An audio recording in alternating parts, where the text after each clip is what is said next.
Hi guys, welcome back. So this is the final video of the Advent calendar. It's called the Smithfield Bag. It's a very small and easy make apart from the twist lock. I hope you've enjoyed the Advent calendar for 2025.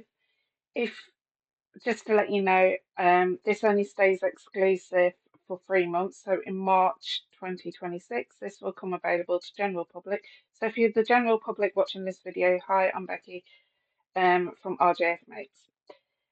Um, this pattern was designed for the Advent calendar, which was from the Christmas Advent calendar of 2025 for RJF Mates. There is a few mistakes which will be corrected for March's release, but I'll let you know. Advent calendars members, if you are a 24-day Advent calendar member, you would have had webbing, strap webbing.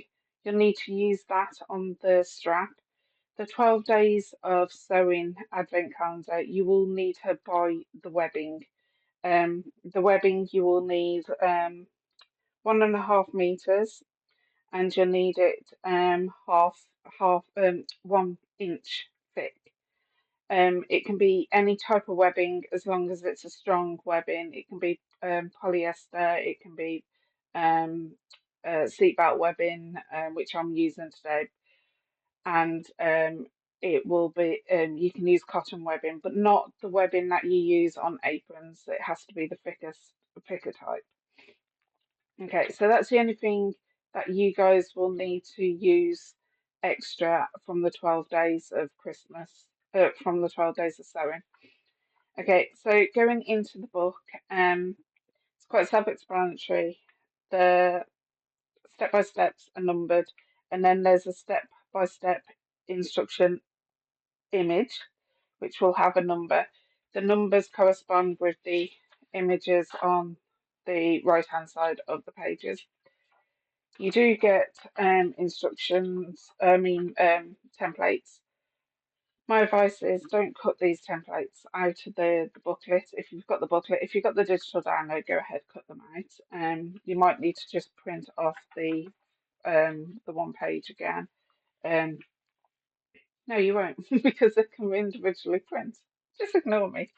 Right, okay, so if you don't want to cut these out, but you have bought the booklet either from my shop or from another shop or online from Sewing Street or something like that, um, please email me and I can send you these templates through a separate digital download, and you can go ahead and go and print them. The one thing I am missing from the advent calendar pattern, guys, is I forgot to mention that you need a zip end. So in your advent calendars, you would have had a zip end or a couple of zip ends, which would have been with some zip pulls, I think. Don't quote me on that. You just need to add that onto the bag as well. So I will be referring back through the video as advent calendars and general public. Just ignore the advent calendar information, general public. This is something we do every year, and you're invited to join our mailing list on rjafmates.com to join, to have more information closer to Christmas next year, where we do split payments for leading up to the advent calendar. You get free, that's free projects to do, and plus loads of extra goodies. You get tools and stuff like that. Right, okay, so I'm not using this fabric because I have already made one, Blue Peter style, in this fabric. So those with advent calendars, you would have had a series of fabrics in there. If you want to go ahead and use the fabrics for the bag, I'm just going to tell you a bit about what fabrics are needed for which sections. Okay, so you've got the flower fabric. You've only got a smallish piece that came with the PU leather. Go wisely when cutting out. So the bits that I've cut out for the fabric, the flower fabric, is the outer slip pocket, not the lining of the slip pocket. I'll get onto that in a minute. the two sides and the other slip pocket outer and the D-ring tabs. That's the only bits that I've used the flower fabric. Now, the PU, which is the blue, so I've cut the outer flap, the main body two pieces, so there's a full body piece there on both sides, and the gusset, the base gusset, I've cut that.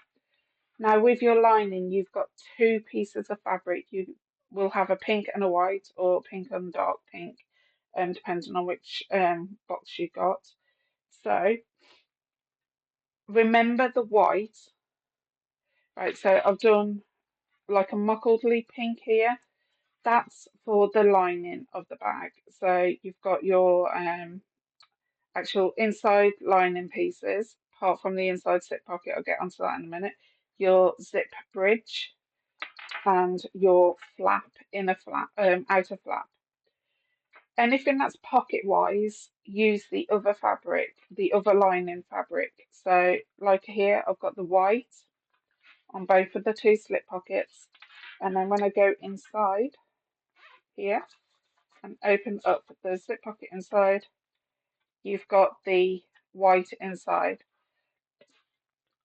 You can go ahead and use the white on the sections where the pink is and vice versa if you want to, or you can go ahead and find fabric of your own at your stash and use the others for something else.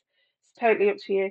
I'm making a different one in different colours because I've already got a blue one here. I want to go and do a Tula pink one, so I've done mine slightly different. I'll just show you when I've cut it out.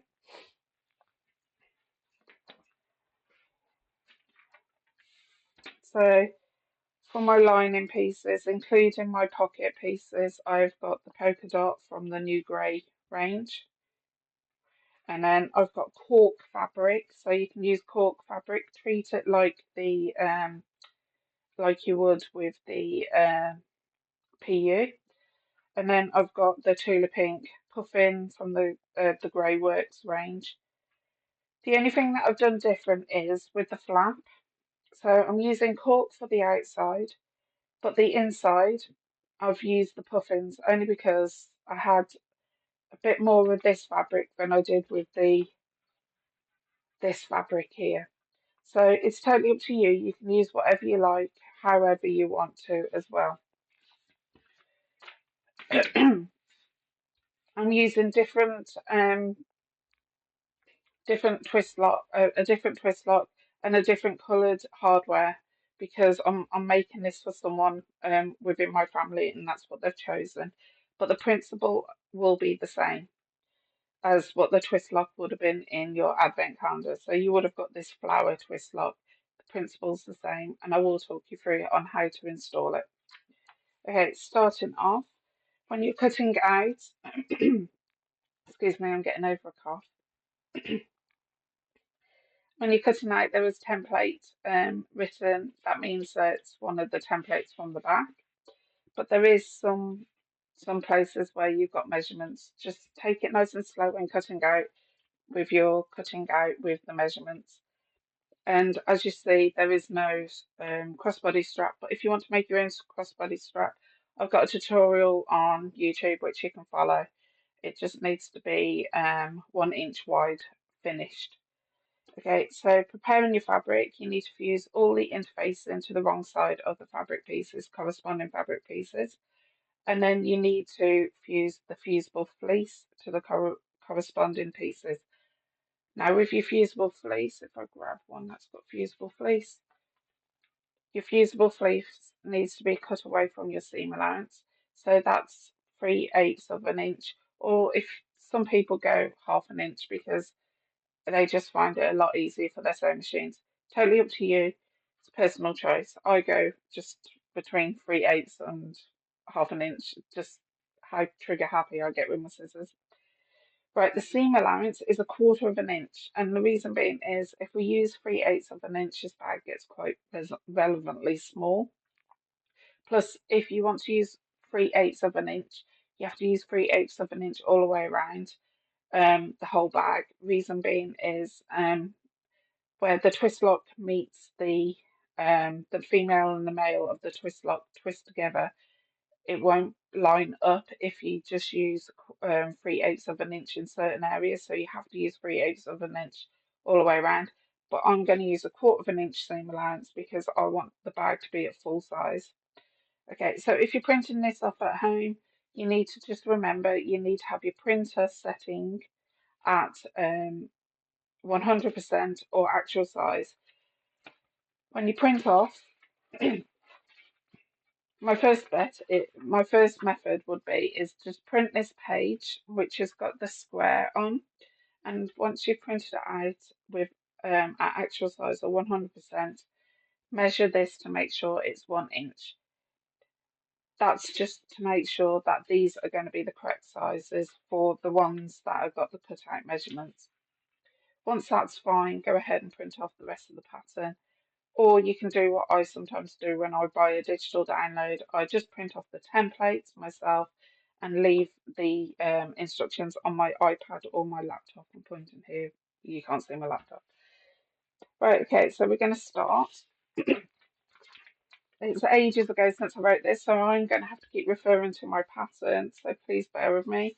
I write my patterns near enough at the start of the year and ready for that year of basically sewing. Right, okay, so we're going to start off with the outer front slip pocket, and that's going to be the one where the flap is going to overlap. So let me just find those pieces for me. So I'm going for this one, and you'll need your lining piece as well, and the twist lock.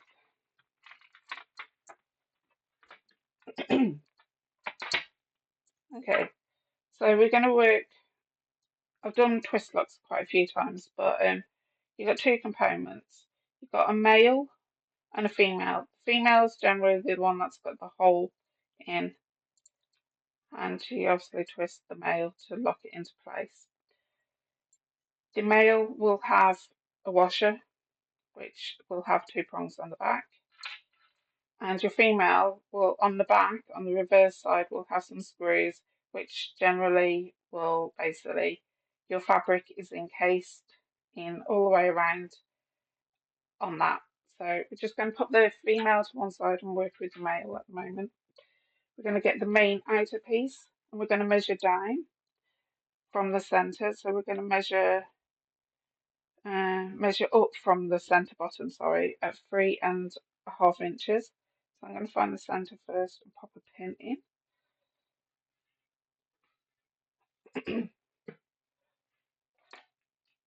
And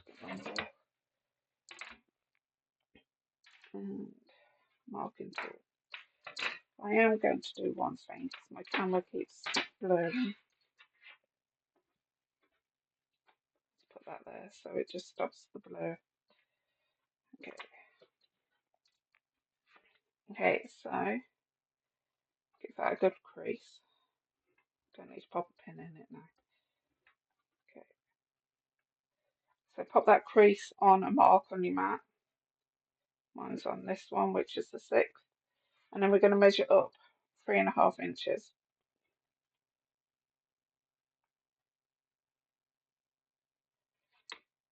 So I'm going to have to use a different marking tool.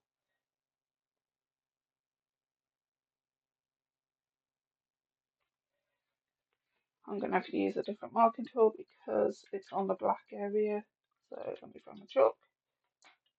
Oops. Alright, got my chalk pen. So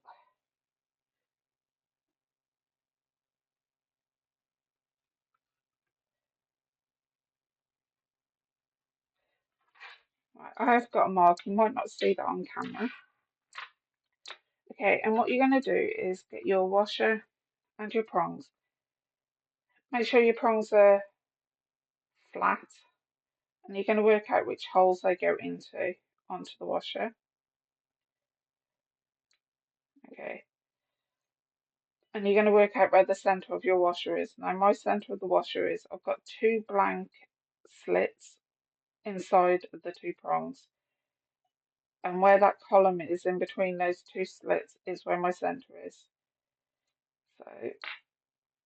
So I've got three slits either side. I'm going to pop that right on there, and then mark where the two prongs went through.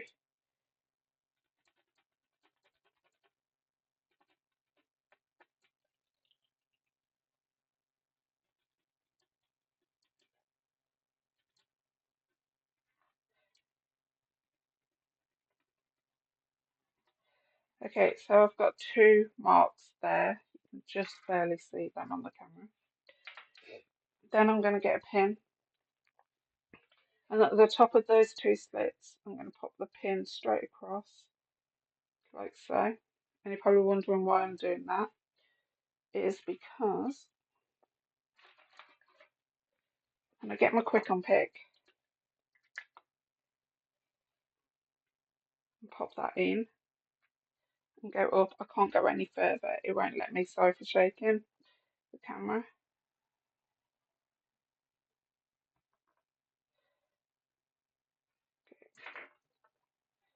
Take that pin out. Got some fray check here, or you can use clear nail varnish, totally up to you. I prefer fray check. I'm going to pop those two prongs through those holes before they close up. Actually, I've closed up already. There you go. That's it. And pop that through to that one side. I'm going to get some fusible fleece. I'm just going to cut a small bit off. Doesn't have to be that big. I'm going to do a stamp size, a UK stamp size. So I've got that piece there. I'm just going to cut two slits in that.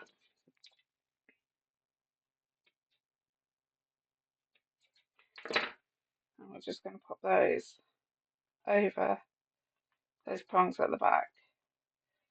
And we're going to get the washer, wherever my washer is, there it is, and pop that washer in place. And we're going to bring, you can be an innie or an outie. I'm not one of those designers that say you need to do it which way. Okay, I go one step further, which I don't mention in the pattern, but I'm just going to pop some tape. So I'm going to pop some duct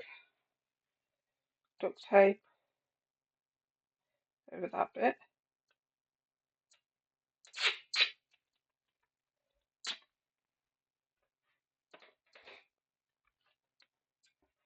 And what we're doing is stopping the prongs from damaging the fabric that it's going to touch.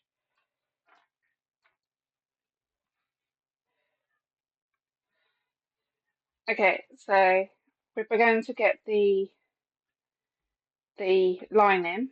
So both of these, I should have mentioned, that have got in facing on. I'm going to get the lining, and we're just going to pop it along this top edge here and put some clips along the top.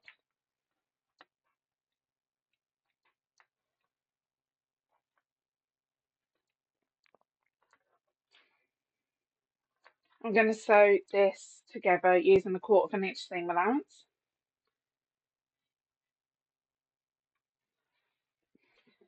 Okay, so on my sewing machine, just for future reference, I have got size 16 needle, so that's 116 needle. I've got Gooseman Sew All thread in.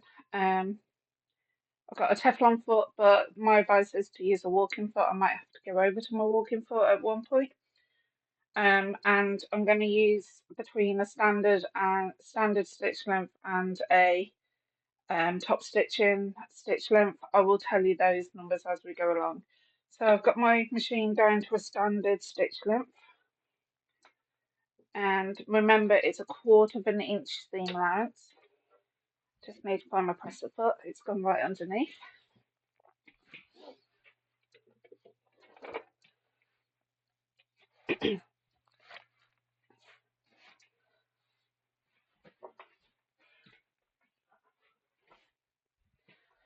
And you need to reverse your stitch at the start and at the end.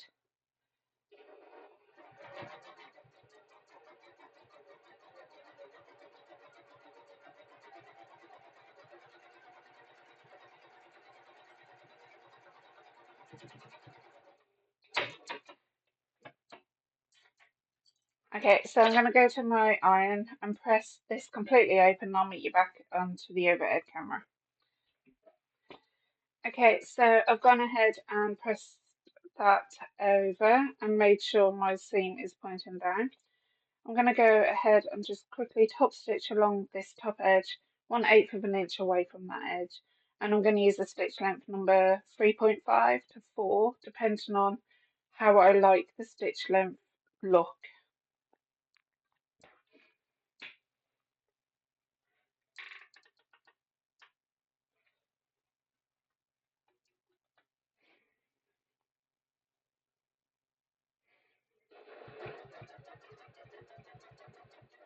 So I've gone ahead and used the stitch length number 4 because it just gives a nice finish.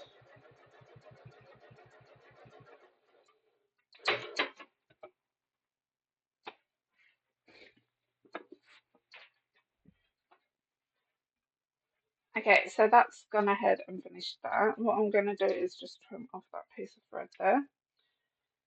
And we're going to get one of the main outer body pieces. So you would have used either cork, PU, you can use cotton fabric if you wanted to. You would have just have a plain body piece. And we're just going to pop this, matching up the curves at the bottom, making sure the sides and the base match up.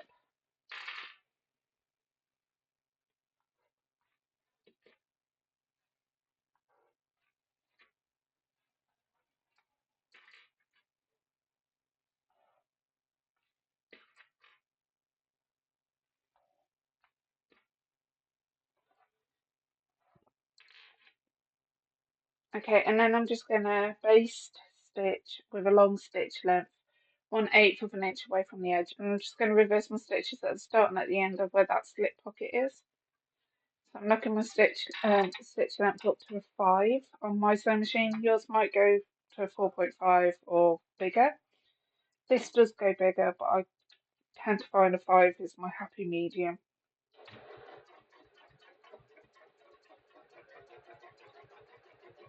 Remember, 1/8 of an inch away.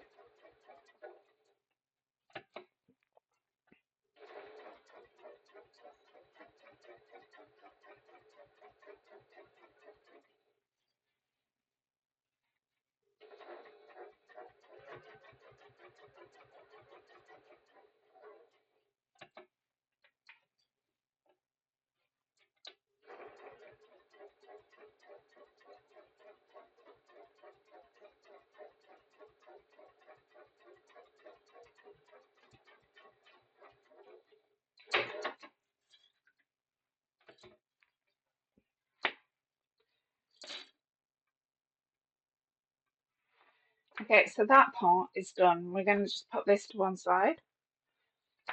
And we're going to move on to the flap. My box of goodies. I've got my flap.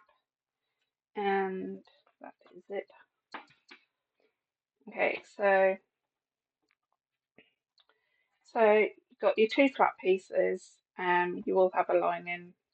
I have made a fatal error on this. When I was cutting it out, so I want my flap like that. My puffins are going to be upside down. So if you've got want to use your own fabric and you're using directional fabric, ideally you want the puffins to be that way when you open up the flap, so on your bag.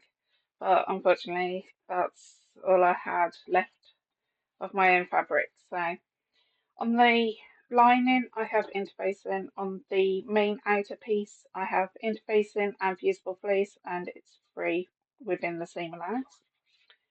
We're going to pop these right sides together and clip all the way around.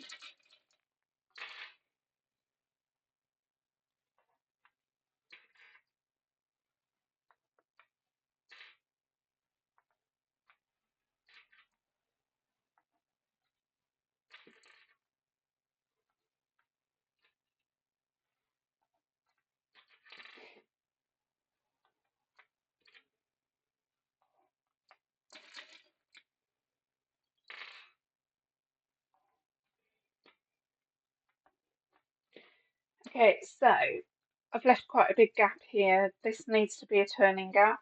So I am going to put some marks on because sometimes I forget. So you might want to do this if you're a bit like me. I'm going to use approximately so you can get your 4 fingers through. It's just because depending on the outer fabric that you've used, it's just easier to get through a larger gap if it's a thicker fabric, i.e. the cork is a slightly bit thicker than PU fabric, and it can be harder to manually get through the hole and that.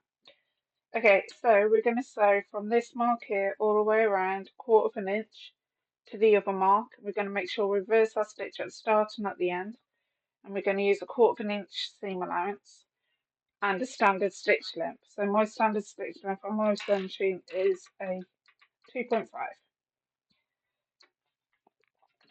So remember, it's a 1/4 inch seam allowance, and you need to reverse your stitch at the start and at the end.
And then reverse your stitch at the end.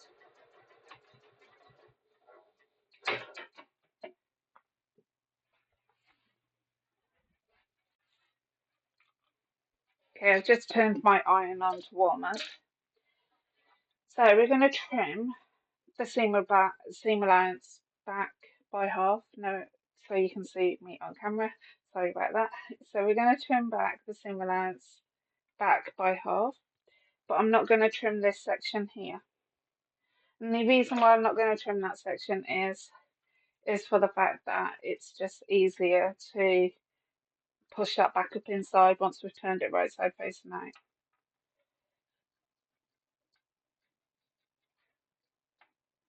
Where there's a point, I'm just going off at a 45-degree angle,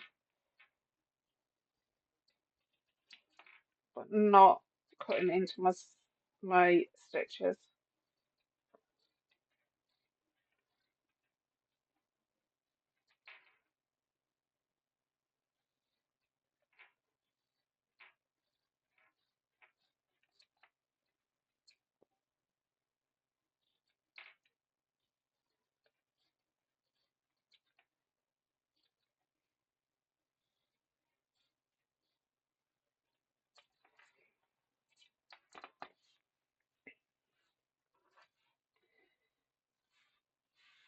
Just get rid of this.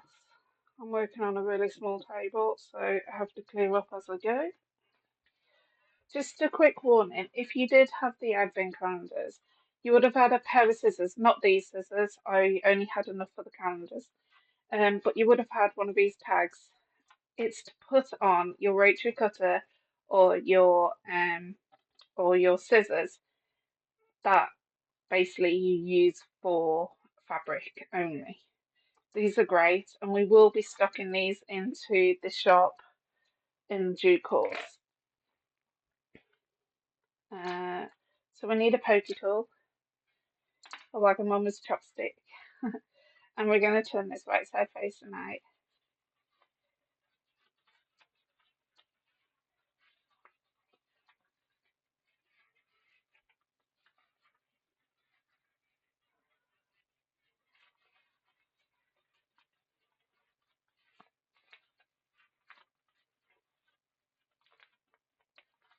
Take your time.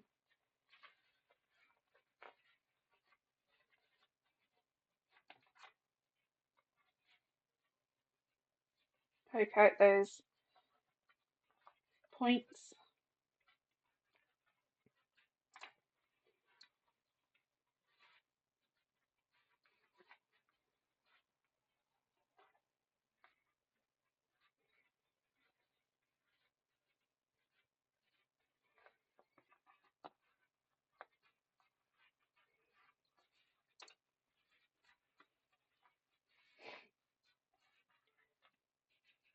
Okay, so I'm just going to go to my iron and give this a good press. And what I'm going to try and do while I'm at my iron is poke out the seams a bit more. We don't want to see, as you can see at the moment, the lining from this side. So you will be trying your hardest to not get that lining to roll upon itself. So personally, I will just press it. You won't get that much problem when you're using PU leather, but you tend to find you get it quite often with cork fabric. So I'm just going to go over to the iron. I'll meet you back. Okay, so first of all, I've gone ahead and pressed my excess seam allowance up inside that hole. I'm just going to pop some clips on that to stop it from unraveling.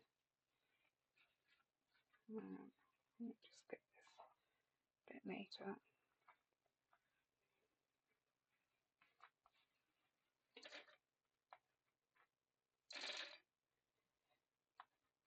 And you will notice I've still got a little bit of seam allowance showing. Now with PU or cork, if you push down and roll and then put some clips in, it goes underneath, and when you top stitch it basically clears. So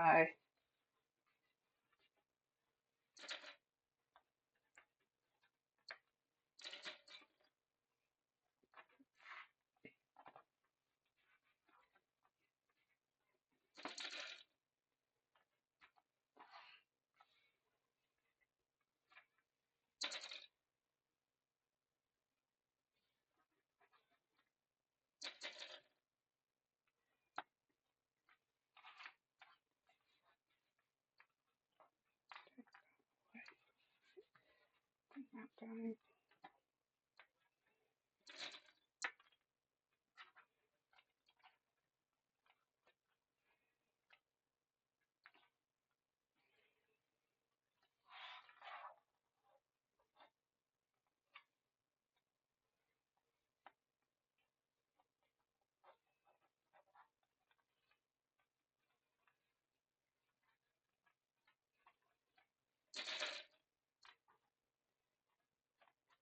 Right, okay.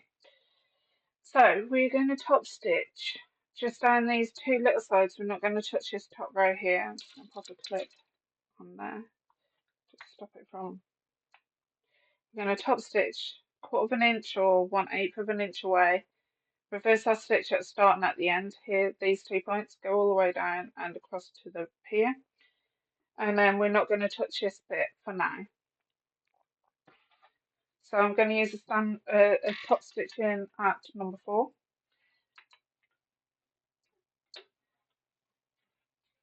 Just reverse your stitch a few stitches, doesn't have to be that many.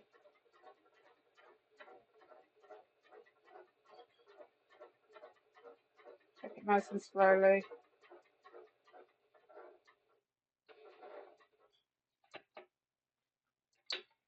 I'm definitely taking it slowly because I've got contrasting thread.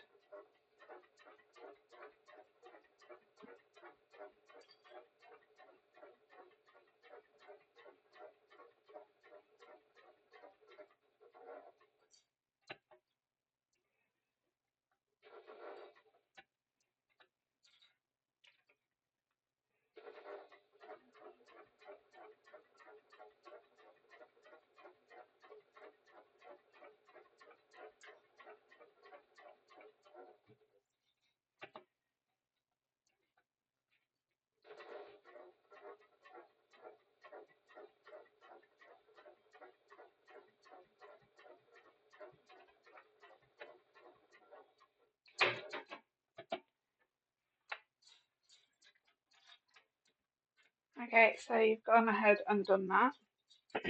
So this is where we need to put the twist lock female pulse in.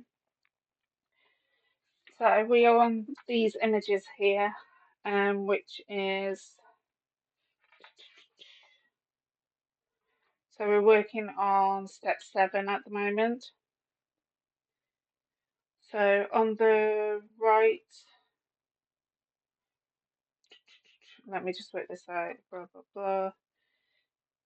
On the right side of the flap, from the point of the flap, measure up by 1¼ inches and mark. Then following the twist lock manufacturer's instructions. Now, some twist lock manufacturer's instructions come with it, some don't, mine don't, so you'll tend to need to watch this video. Okay, so first of all, we're going to mark the fabric when I can get my pen. So it was a 1¼ so my point's there. I'm going to measure up 1¼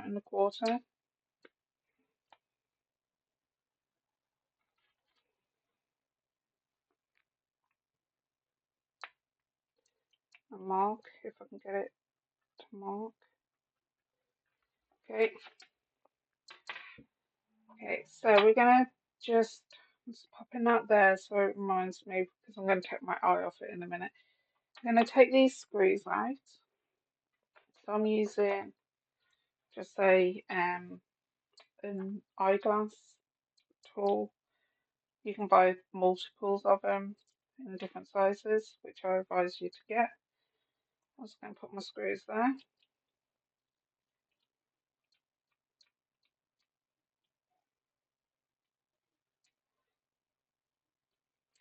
Okay, I'm going to pop the bit that's the collar, the main bit, to one side. I'm going to work with the back where the holes, the 3 holes are. When I say the 3 holes, you've got the 2 screw holes as well. So size wise, that middle hole for me is 1, 2, 3, 4, 5, 5/8. So you've got to kind of estimate where the center is. That's the center for me. Okay, so what we're going to do is draw around that square, around the edge. And we're going to draw in those screw holes as well. Okay, so if you're using the flower from the advent calendar, you'll find that your oval will have to go up like that, and your screw holes are the top and the bottom. So you'll be putting your screw holes here, and your little oval or circle that is round about there. So remember, your plate is oval and it needs to go up. It is in the picture, so in step 16 you'll see the oval of the shape is pointing upwards. Okay, so now I've got those bits, I'm going to get a craft knife, sharp craft knife, so please be careful. Mine sometimes falls apart, so I have to be careful.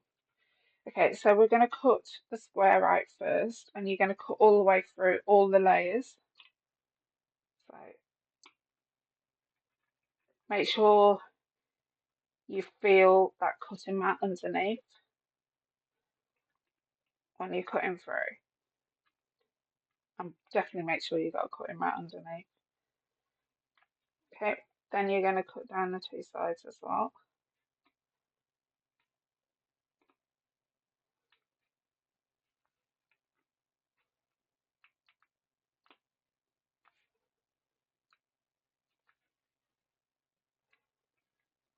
And layer by layer, you're just going to peel those back and make sure you cut those corners out. That's layer 1. I'm going to flip this over because you should be able to see where you've cut.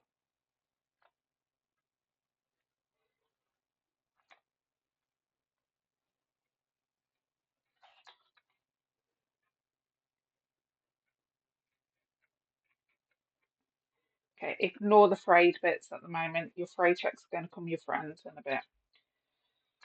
Okay, so where those two holes is, I'm going to use a Japanese punch. You can go ahead and use um, a prim punch, so you can use one of these to punch. I'm going to use the Japanese punch. So my Japanese punch, all you do is hold it, press on this, and what happens is this twists around like a drill when you press on it.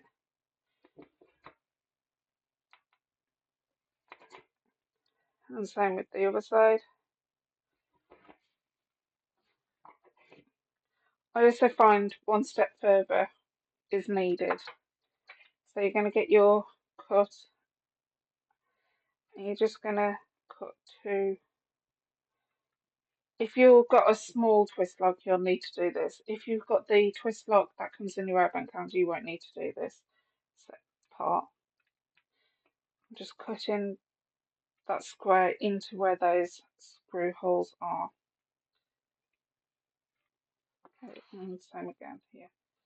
Now you can get some hole punches that actually fit perfectly for certain twist locks.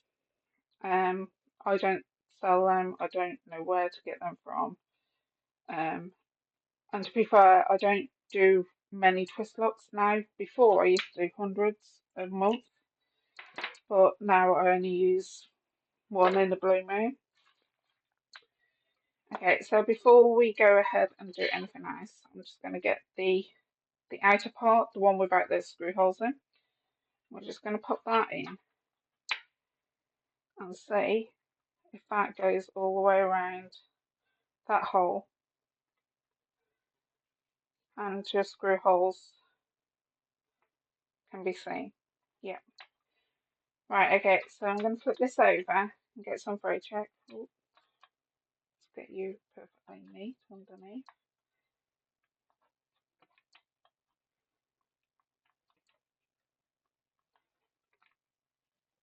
Okay, going to get some fray check. This is going to help stretch your fabric a bit around the column. This isn't a glue, by the way. It can glue your fabric together, but it isn't a glue. Right, okay, so I'm going to pop that through there, twist that over, and start well getting that all into place. Expose those holes that you need for the screws, like so. Going to get the cap. Start putting that into. You can still see the thread through your hole. Don't stress. Okay, so we're going to start putting the screws in just a little bit. I'm not going to tighten them up too much. Just lost that hole a bit. That's better.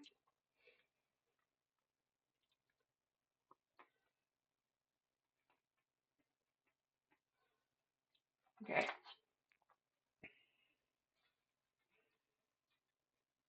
Okay. You won't be able to see this on camera, but you need to leave a little gap. So undo your screws a little bit, but not to the point where they're going to fall off. Get your palette knife or your Stanley knife, palette knife, I'm not an artist, your knife, and just tuck those fibres up inside that collar.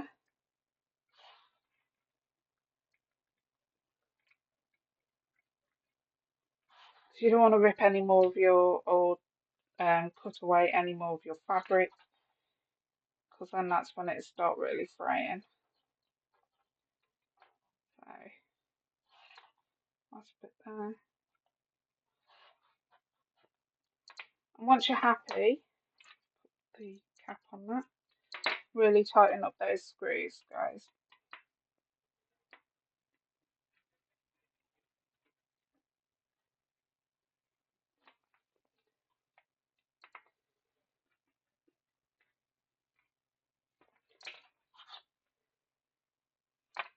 Get rid of that thread. Get rid of these.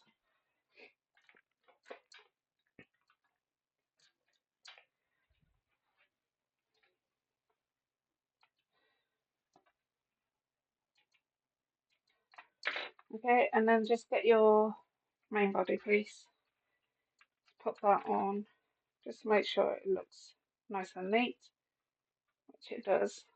Actually, I like that. I could have gone one step further here, guys. I could have just used this fabric for the flap instead and used the line, a different lining for the flap. But my friend was adamant she wanted a black pocket, black flap. So she gets what she wants. Right, okay, so just get rid of all this. Okay, so the next thing we're going to do is on the reverse side, take these clips off. I'm just going to pop some of my best friend, which is wash away tape, quarters tape, to hold those two pieces together.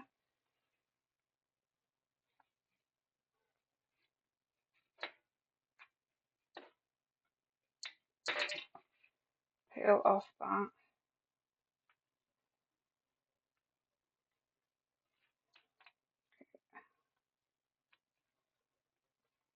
And just stick those down because it just keeps wanting to come undone.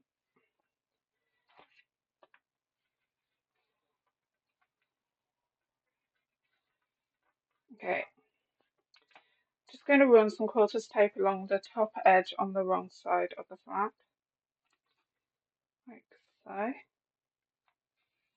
And this is how we're going to stick it to the main body.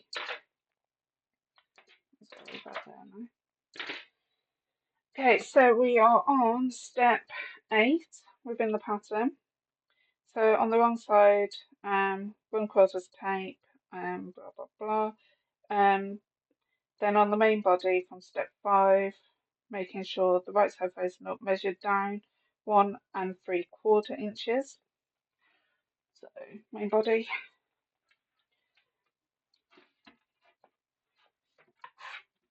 1 3/4.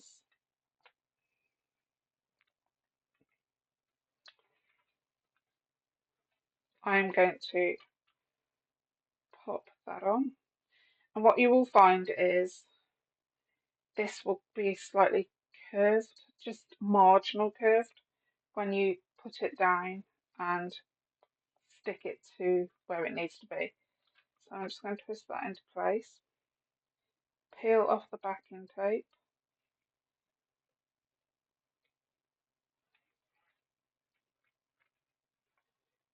and stick that where that's moved. Okay, 1 3/4, and stick that down. Now if you can see some of your lining, just push it up. Okay, you're going to go to your sewing machine now, and we're going to top stitch 2 rows. So we're going to do 1/8 of an inch away from the outer edge here, and then we're going to do 1/4 of an inch away from the outer inch. Now I'm going to keep doing this when I'm at my sewing machine, because what will happen is this will basically naturally want to cover up any fabric that we can see that's trying to pop out, like here, it's trying to pop out. So just bear that in mind, take it nice and slow. Use the top stitch of number 4 because it's quite bulky. So 1/8 of an inch away for your first row. And reverse your stitch a few times at the start and at the end.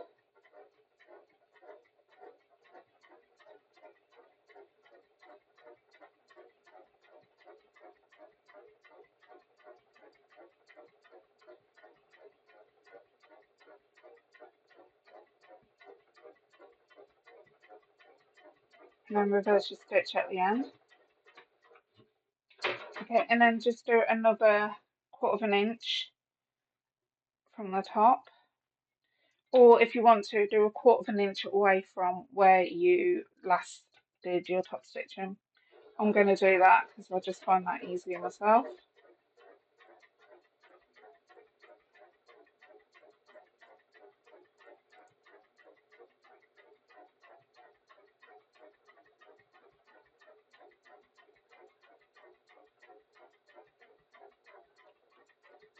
and reverse your stitch.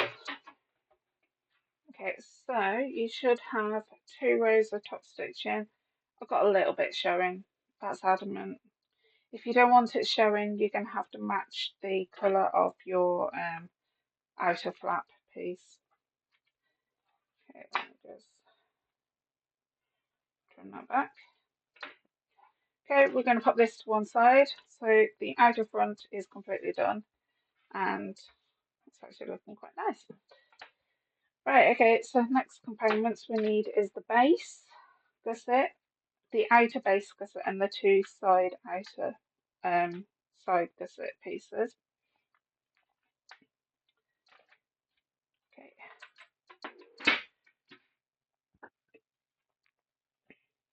Okay, so I've got my 2 side outer gusset pieces. Got interfacing on both of those plus fusible fleece. And I've got my base gusset, which has got interfacing on and fusible fleece. These are quite self-explanatory. So we're just going to pop those right sides. Oh, oh, that's better. So just right sides together, both sides.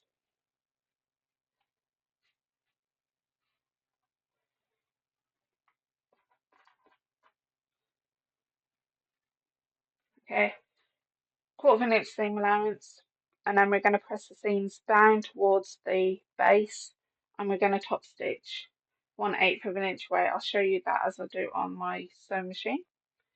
So standard stitch length to start off with. So that's a 2.5 on my sewing machine. 1/4 inch seam allowance, and don't forget to reverse stitch at the start and at the end.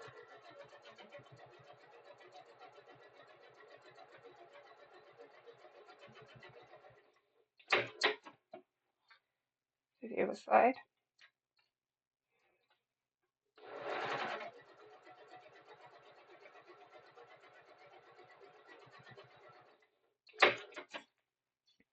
Okay, so I'm knocking my stitch length up to stitch length 4.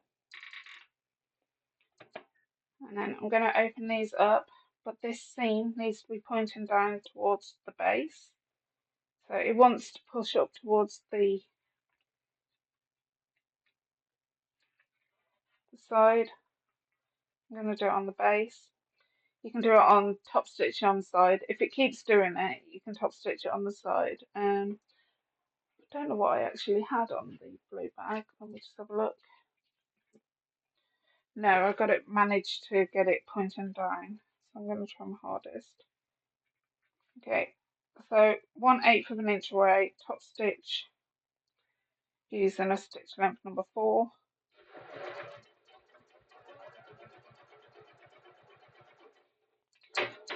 And repeat for the other side.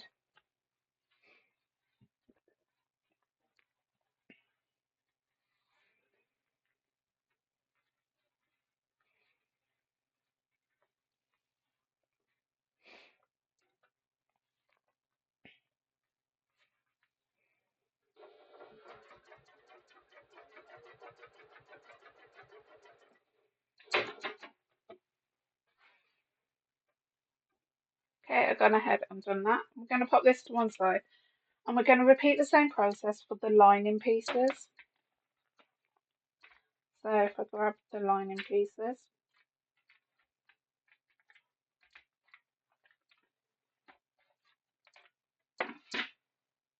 okay, so lining pieces, right sides together, that's your 2 sides on your base. And this time we're going to top stitch, when we open these up, we're going to top stitch so the seam is pointing in the opposite direction to what we actually did on this one. So we did the top stitching so the seam was pointing towards the base. On this one, we're going to do the top stitching so it points up towards the side gusset. It's just when you come to put your bag together, yes, we're not binding this at all. But you will find that it will sit better once you actually come to put the bag together, and once you've finish the bag, it'd just look neater.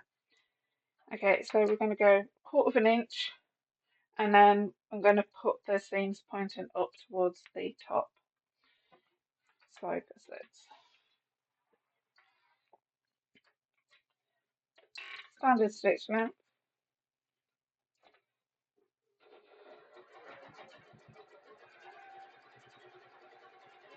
Reverse your stitch at the start and at the end of each seam.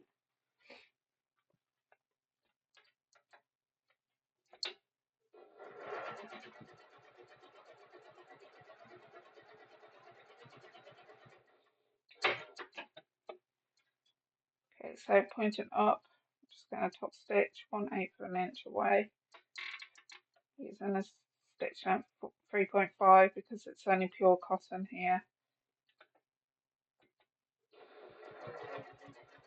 And my seam is pointing up towards the top. I'm not even reversing the stitch on this one because it's going to be locked in. The only time I do reverse is when I know it's not going to be locked in between seams.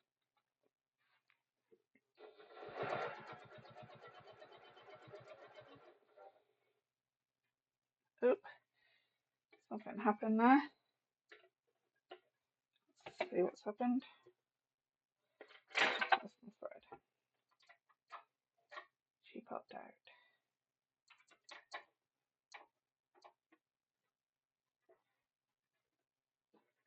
Sometimes this happens to all of us.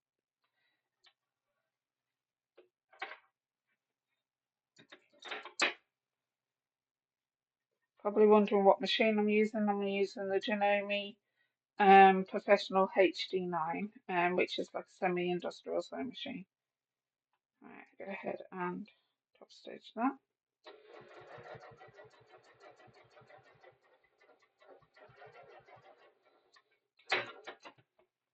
Check that. Yep. Alright, any loose pieces of thread, get rid now. Okay. We're just going to put those to one side. There is one thing we didn't do earlier on, was the other out slip pocket. There is no magnetic snaps on this. If you want to add a magnetic snap, go ahead. I personally just like to quickly put my bus pass in or whatever, so I tend not to have on any of my outer slip pockets on the back. So if it's on my body, I don't put any magnets on. That's just personal choice. So right sides together, and we're just going to sew 1/4 inch away from the outer edge, reverse our stitch. Then I'm going to press it open and top stitch 1/8 of an inch away, and then I'm going to add it to the bottom of the back panel, outer back panel.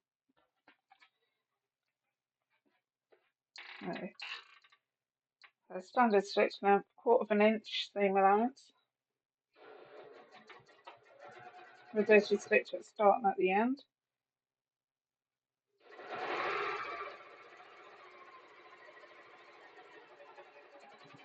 Just going to go to my iron and give this a good press open.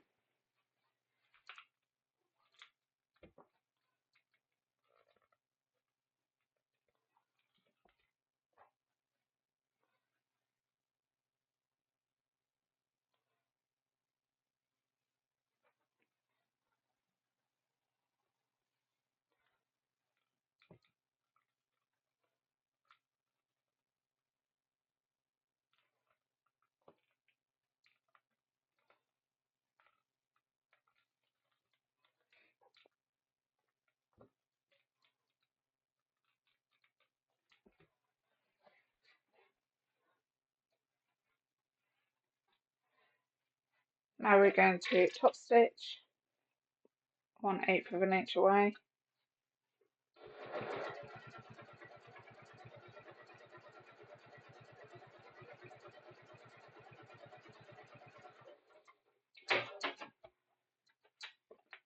And then I'm just going to attach this to the bottom of the panel, making sure it's nice and neat.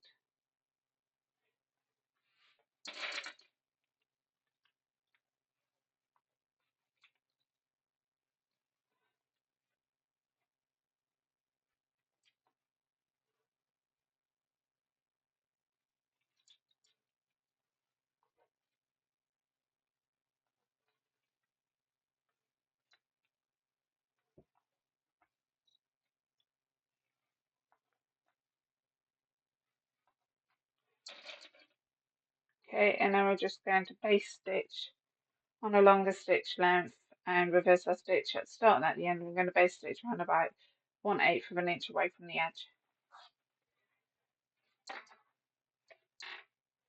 I've gone up to stitch length number 5, and I will reverse my stitch at the start and at the end just so it holds everything into place.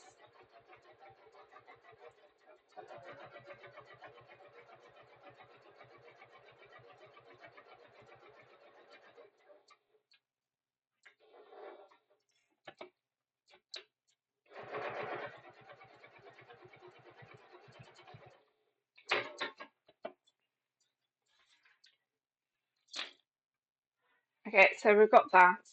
So what I'm going to do now is find the centre of this bottom edge here. So I'm going to fold that in half, match up the seams and just give it a snip.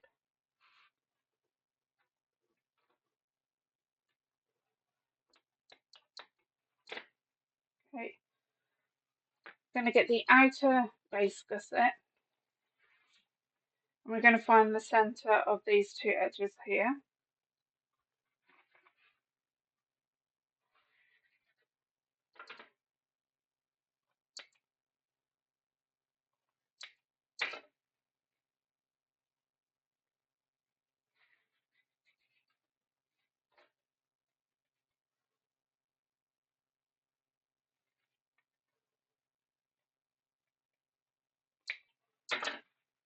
Okay, so taking your base gusset, match up this centre to that centre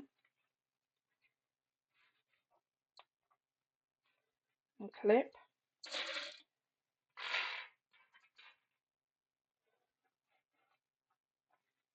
And get rid of those.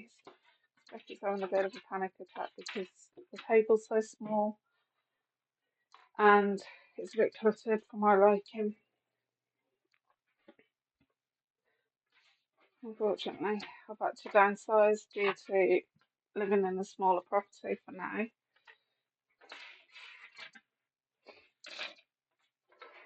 Okay, I'm better now. Right, okay, so we found the centres and matched those up. We're just going to get these two sides and match up the top edges.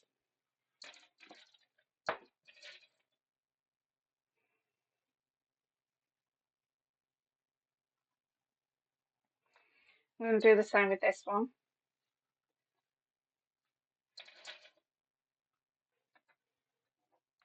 And what I'm going to do is just run some clips down so far.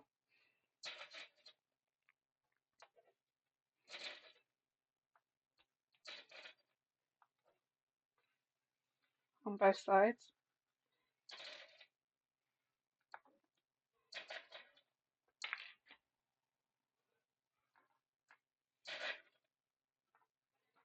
Okay, and I'm just going to run some clips to where the corners start on the base. So,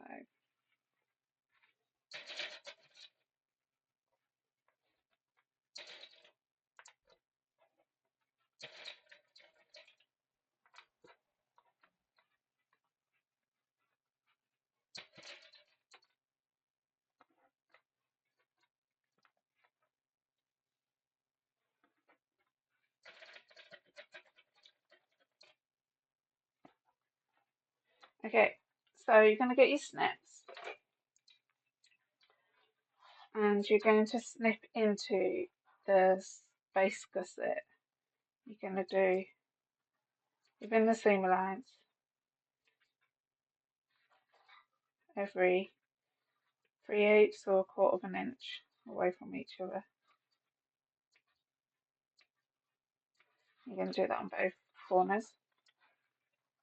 And we're doing this so it fits around the corner better and make sure it's within the seam allowance.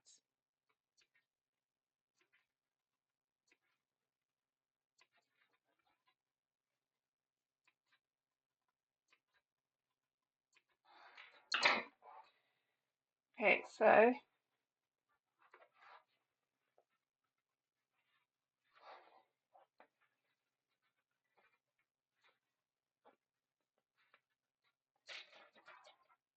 I'll just pop a clip there. And what we're doing is, when we're pushing this down, those little bits should start opening up. Take it nice and slowly.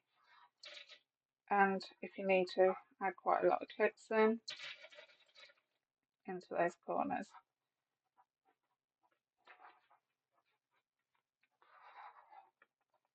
If you are using cork, it is a bit stiffer, so you really do have to push and pull in areas.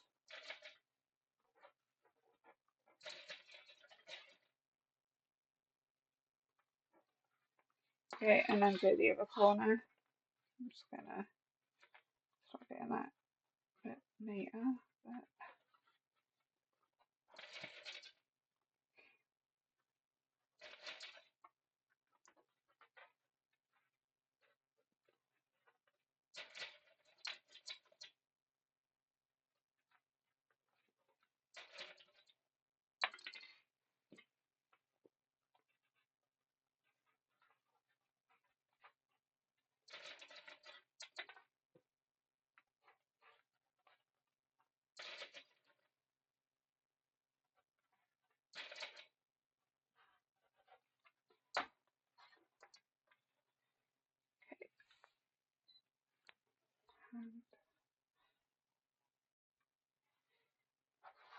Okay, so we have that all clicked into place. We're now going to go to our sewing machine and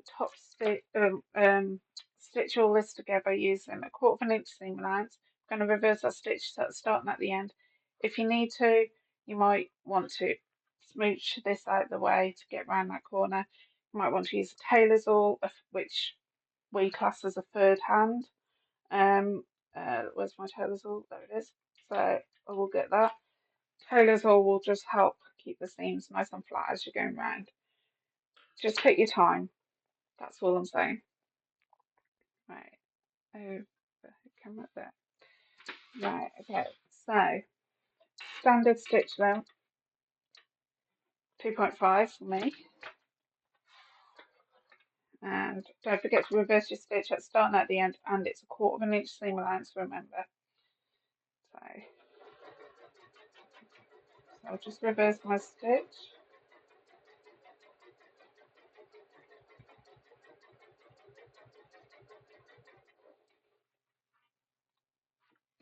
Got my tailor's all handy.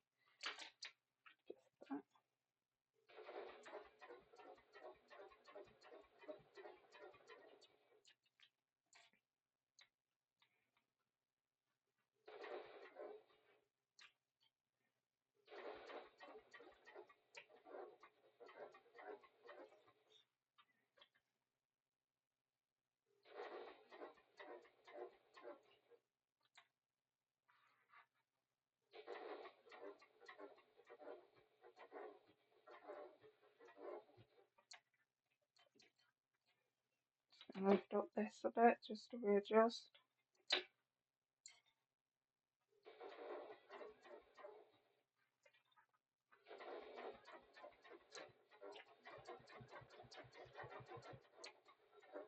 Do you know, my menace is going around those corners. It's my pet hate. I hate. I've been sewing for 30 odd years now, and still my pet hate is sharp corners.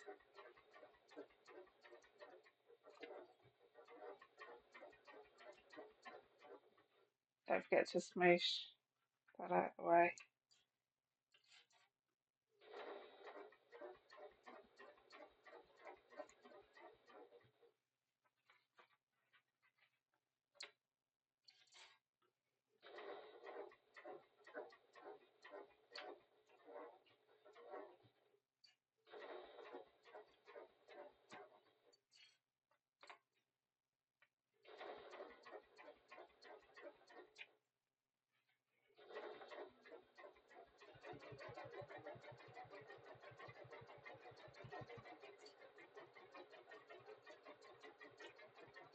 And then reverse stitch at the end.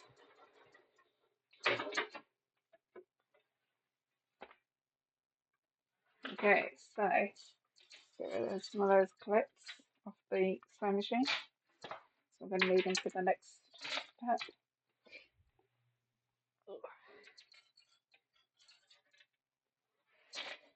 Okay, so that's the back attached to the gusset. If you're happy with that, so I'm just going to turn my right side facing out just to make sure I'm happy in those corners, which I am, in that corner. Yep. I am going to go ahead and trim down that seam allowance just a little bit because it's slightly bit bulky for my liking. I'm not going to trim the top bits, just around here. So I'm trimming it back by half, just so it lies neater when it comes to putting the whole bag together.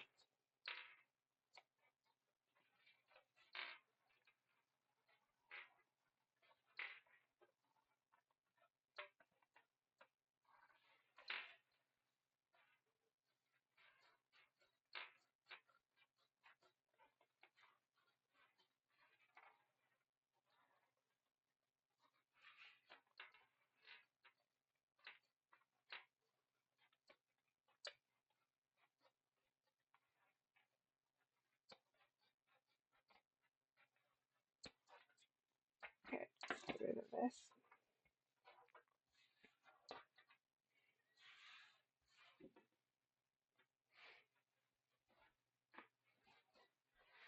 Okay, so we're going to repeat the same process for the front piece. So first of all, we need to find the centre bottom of this.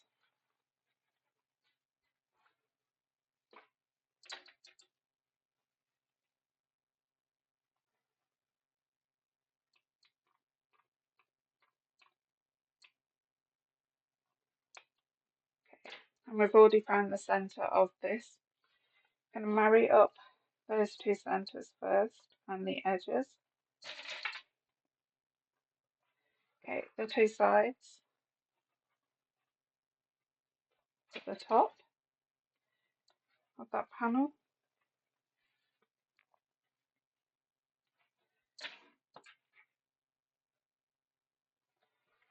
Okay, then we're just going to go down the sides a few bits.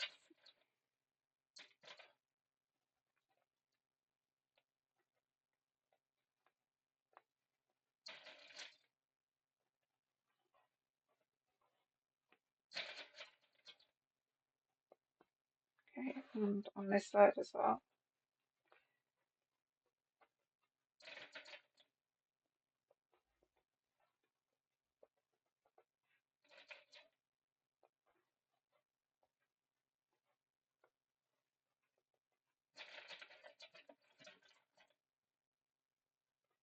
Okay, I'm going to run some clips to the corners on the bottom edge.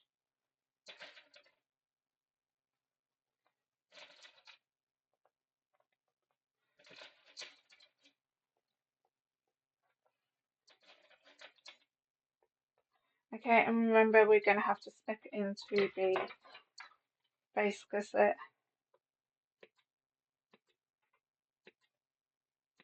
Within the seam allowance, so we can go around that corner quite really neatly.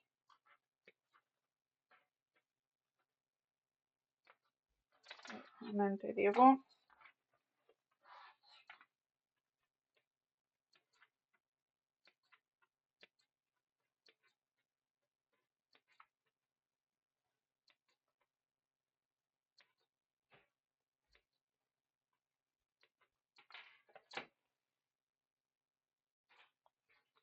So I've gone ahead and clipped those corners just like the previous ones, cut into them, snipped into the gusset and then put them around.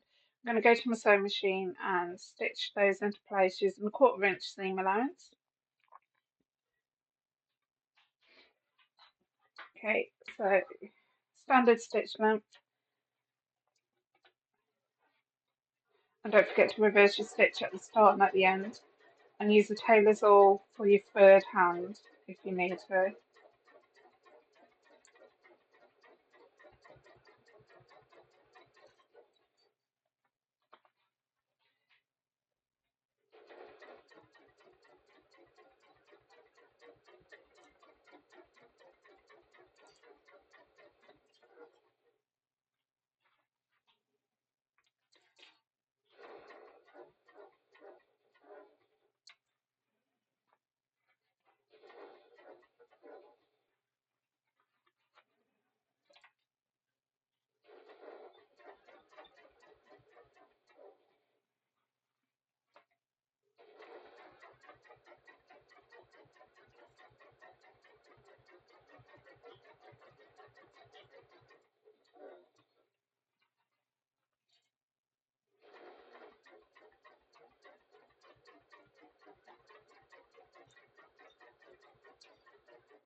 Okay, so I'm going to go ahead and trim back that, just make sure that I'm happy. I'm going to run my hand through first, just to make sure there's no holes or gaping. There isn't. So I'm going to go ahead and trim that back, but remember to keep the top bits at the full seam allowance.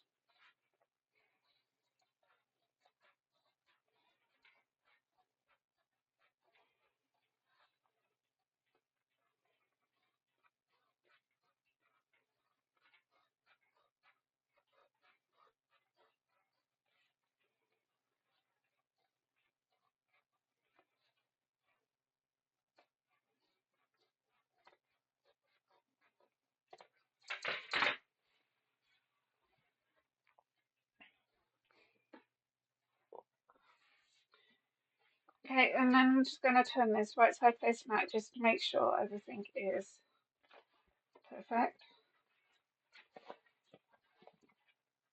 Should be.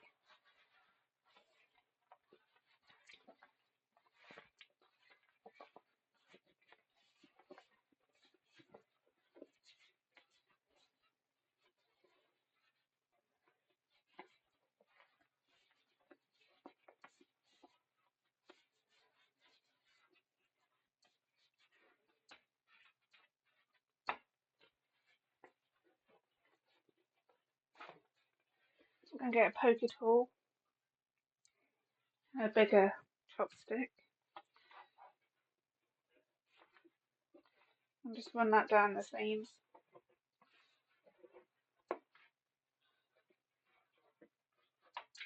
Need to go up inside that pocket as well, that helps.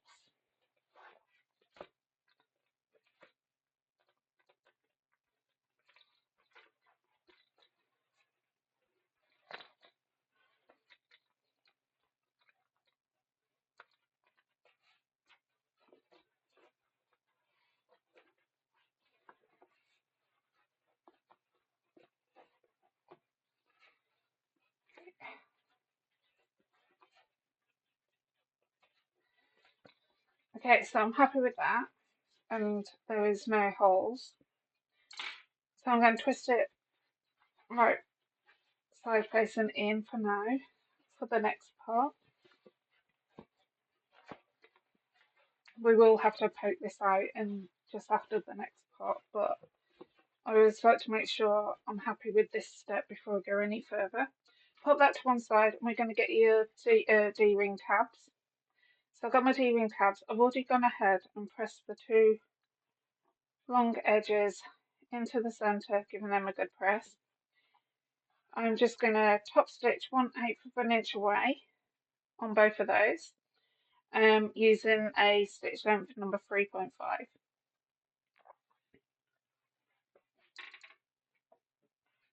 So that's 1/8 of an inch away.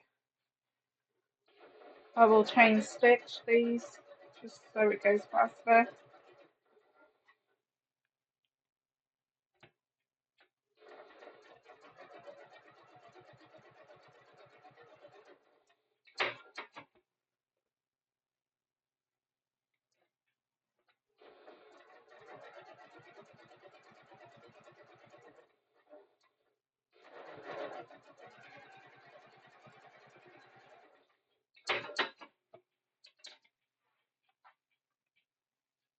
Okay. You're going to get your two D-rings and feed those on and marry up the two raw edges.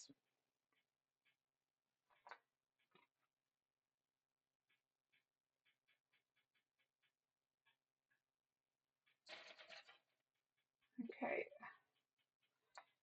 And then I'm just going to top stitch as close as I can get to where that D-ring is along the tab, reverse and stitch at start and at the end.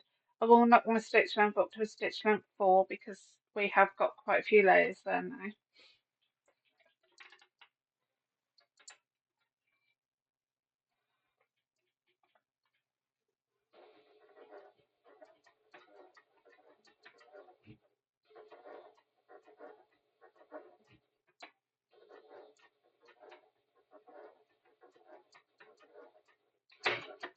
So I've just done number 1.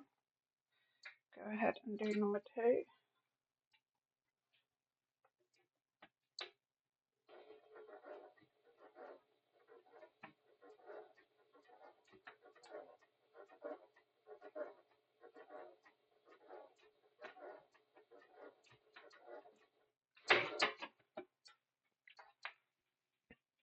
Okay, I've gone ahead and done that. I'm just going to get rid of those clips now.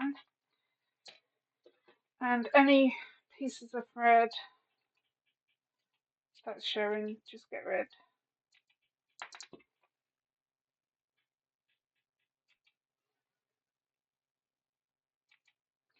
Okay, so you're going to get your bag. It'll be a bit hard for you to see this, but you've got your side gusset here. You're going to find kind of the centre. So that's kind of where my centre is. So I'm going to get one of the D-ring tabs and attach that. So it looks like that. So your D-ring is pointing down. I'm going to do the other side as well. So, it's quite a small bag, so it does get a little bit fiddly, this bit does.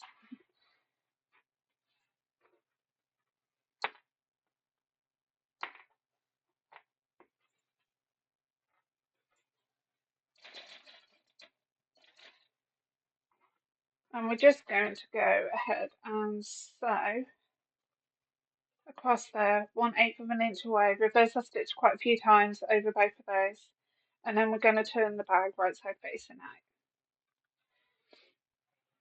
I'm just going to keep my stand on the top stitch of 4. Ideally, you want to base stitch it into place using a larger stitch length, but I'll just my stitch length 4 is quite large anyway.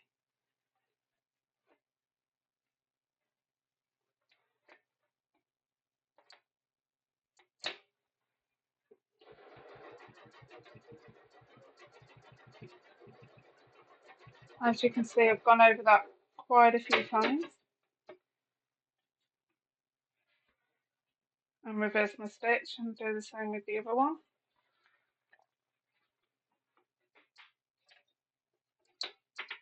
Oops, dropped this.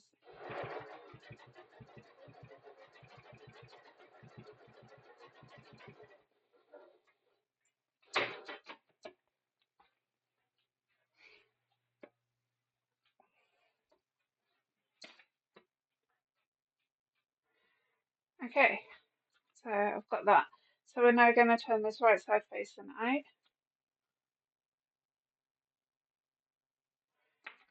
Right.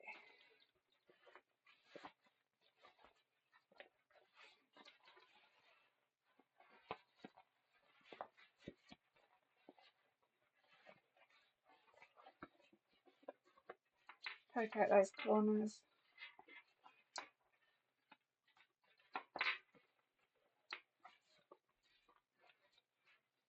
Okay. And then you're just going to pop this to one side. I personally like to stuff this out, so I'm just going to get some stuff in so it can start forming the shape that it needs to. So I'm going to make the stuffing out of this one.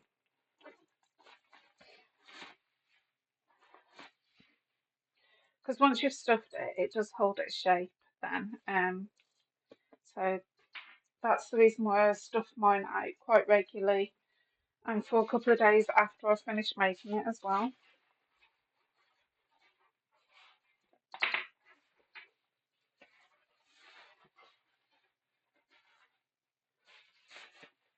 It's just that bottom bit we need to get the shape more than anything. Okay, we're just going to put this to one side and we're going to work on the lining, inside lining. Okay, so we're going to move on to the body lining pieces. So we're going to work on the inside zip pocket first. So I've got my 2 zip pocket pieces, one of my main body pieces, lining, and number 3 zipper. Okay, so I'm going to find the centre of the top of the body and just snip it into the seam allowance.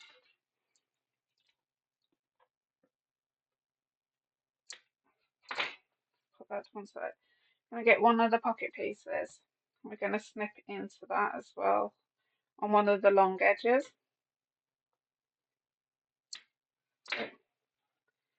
So with the right side of your body piece pointing up, I like to put the centre mark on the number 6 and make sure it's lined up. I'm going to get my quarters rule. I'm going to measure down, I think it's 2 inches, just bear with me. And step 19, 2 inches. And yep, 2 inches. So we're going to measure down 2 inches.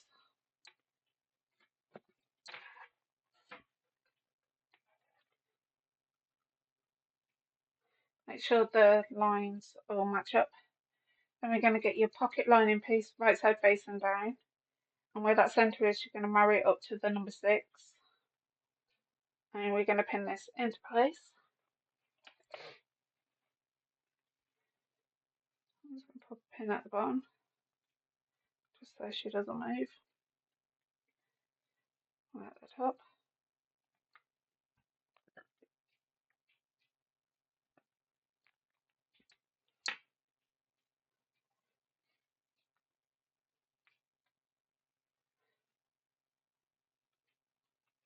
Okay, just going to get a marking tool. Got a pen somewhere. Yep. Okay, so we're going to measure down from the pocket lining piece, making sure the centres match up. So I'm using number 6 again. I'm going to measure down an inch, and then we're going to draw in the centre a 6-inch line. So I draw from the 6 mark 3 inches that way, from the 6 marks, and then go 3 inches that way.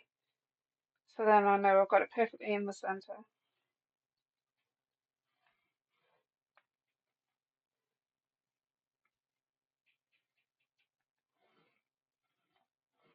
Okay, so you should have something that looks like that. You should have just approximately an inch either side.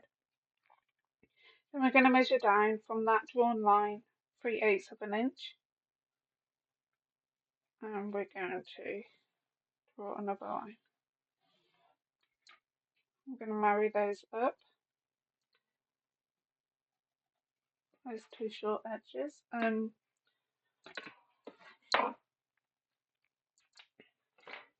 Okay, then we're going to sew all the way around and reverse our stitch at starting at the end. I just like to start off in the bottom hand corner. I just find that natural.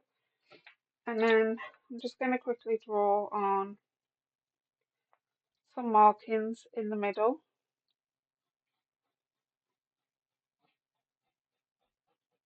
like so. Those markings that I've just done, these markings here are basically just for cutting the section. I'm going to go ahead and go and turn my iron on as well, and I'm going to knock my stitch length down to a stitch length 2.2, just so it's basically easy, and you will find that your needle will get exactly in the corners.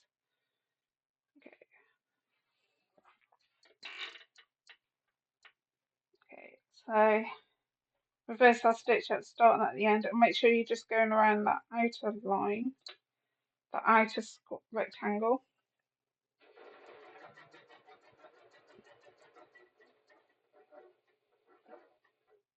Okay.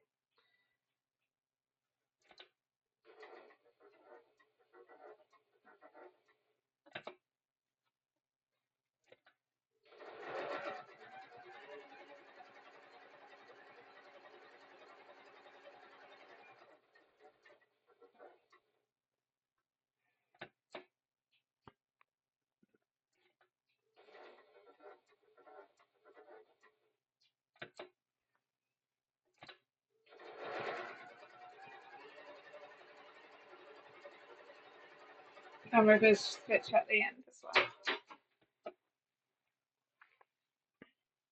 Okay, so I'm going to remove these pins now. I'm going to get a pair of sharp snips. So I've got a pair of sharp ones. Most of you will recognise these from the advent calendar.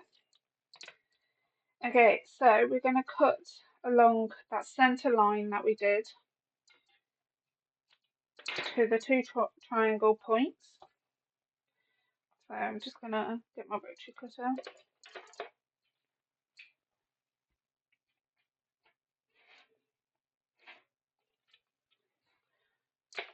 Cut all through the layers, just in that centre bit there. Use my snips to the point. Then I'm going to snip down the triangle and try our hardest not to get into the stitches. Find that.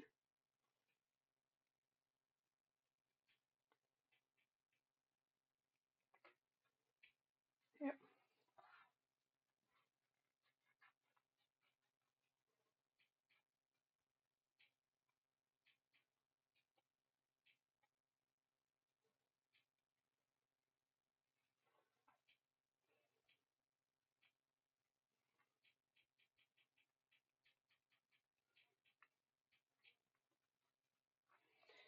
Okay.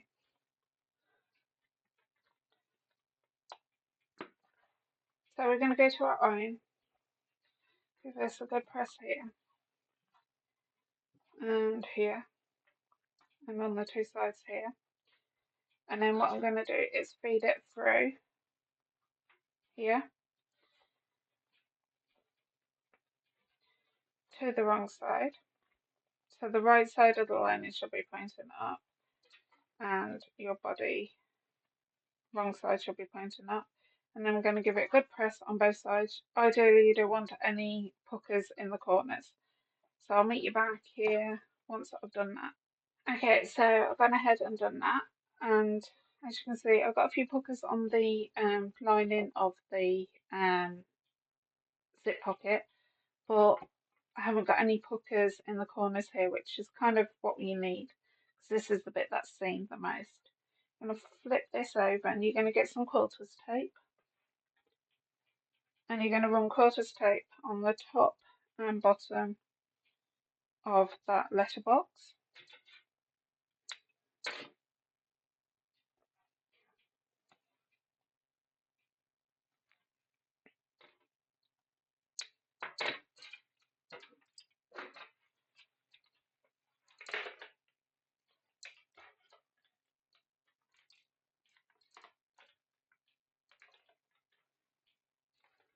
Just a little bit of tidying up.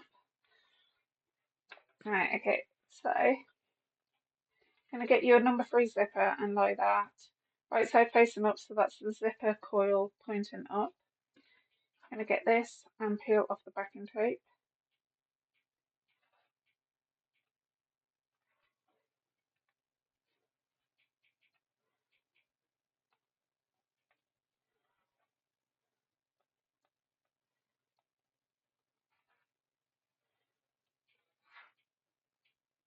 Okay, so you're going to pop this right side facing down of the lining of the pocket and match up.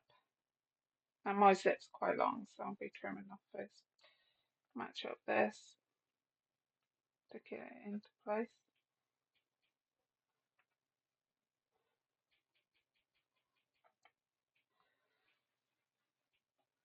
Okay, and you're going to sew 1/8 of an inch all the way around, reversing the stitch at the start and at the end.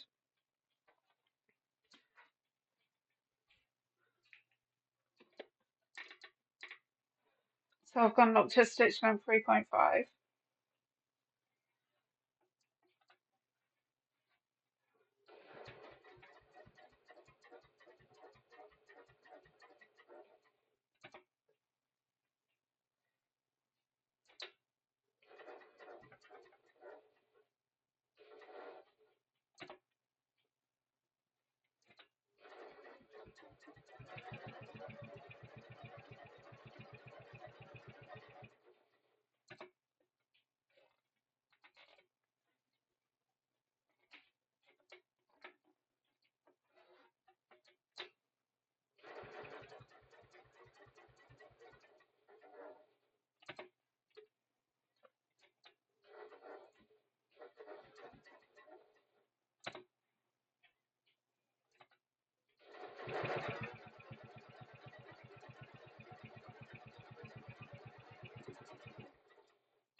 Okay, I stitched all the way around, and I'm just going to snip this off.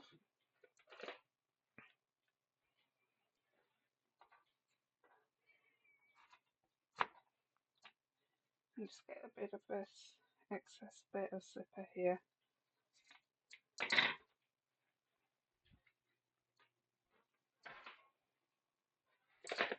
And then you're going to get your zip lining, the other zip lining.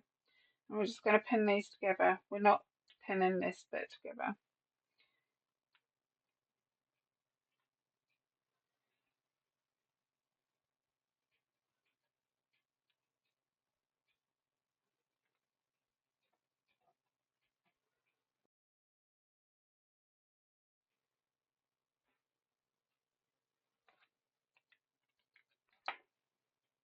Just change my mics over.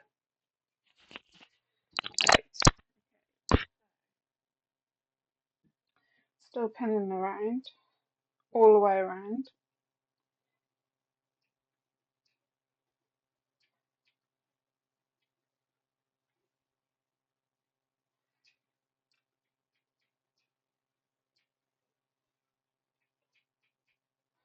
Okay, so we're going to go to our sewing machine and we're going to stitch all the way around the pocket, making sure we don't stitch this bag as we go along. We're going to do 1/4 of an inch seam allowance.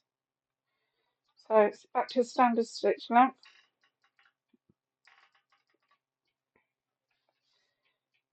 Take the pins as you go.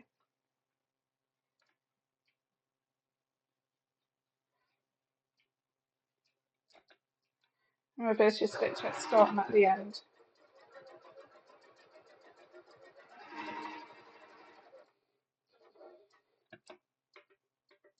As you can see, I'm moving the main body piece out of the way.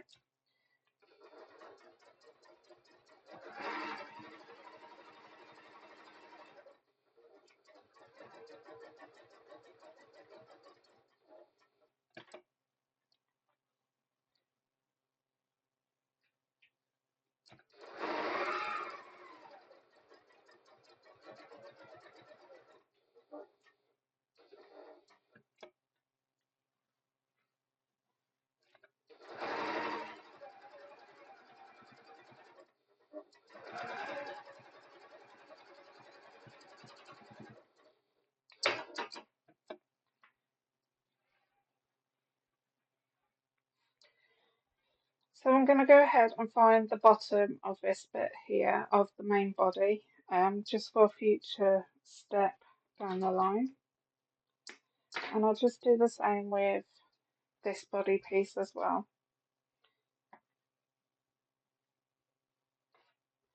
Actually, I'm going to find the centre top as well of both of those pieces.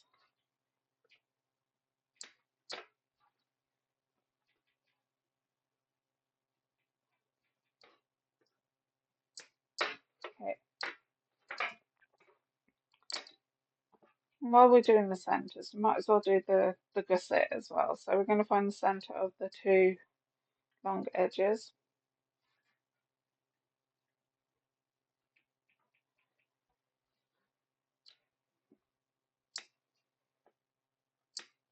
Okay, so I'm just going to pop all these to one side because we're going to move on to the main zip and the zip closure. Okay, so I've got my zip end there and I've got my zip. I've installed a zip on. I'm going to put the zip end on now so I don't lose the zip pull.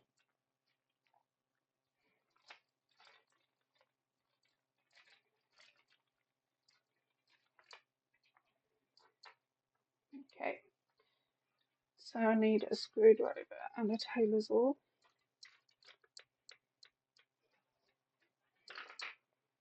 So this zip end, I know the zip opens up that way, so you want the zip end to go on the bit where it opens up to. These are going to be folded over anyway, so this will be a finished edge. Let's put those to one side. Okay, so we're just going to fold this end into a nice little triangle. And we're going to feed the zip end on. Okay.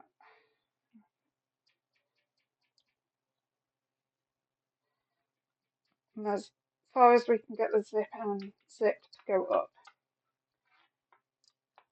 Once you're happy with how that looks, which I am, flip it over, get your tailor's oil, poke through, and that will break the teeth or move the teeth out of the way. So I've just gone through that hole. And then you're going to get your screw, pop that in, and screw that down.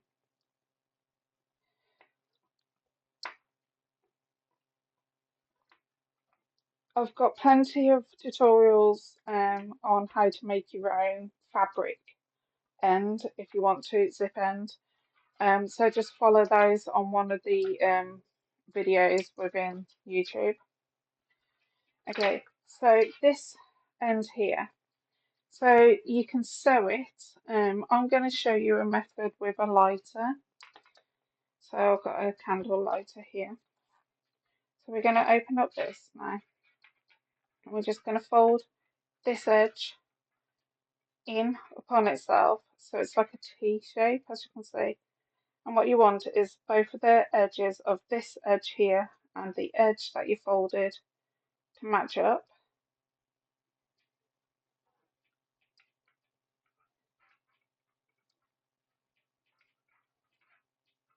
That's a bit too far. Right, you have to be quite quick with this method. So we're going to cinch it and squeeze. Do it a few more times.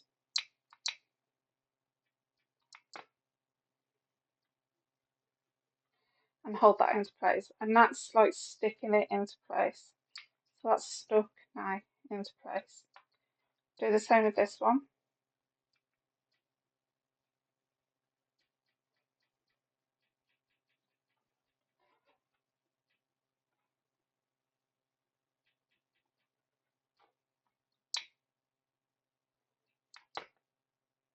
If you don't like this method, if you go to the On The Go Bag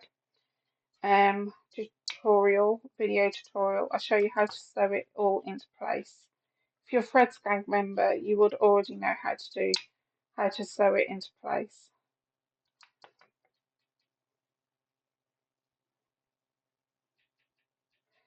Because a lot of people don't have asbestos hands. Well, that's just coming undone a little bit.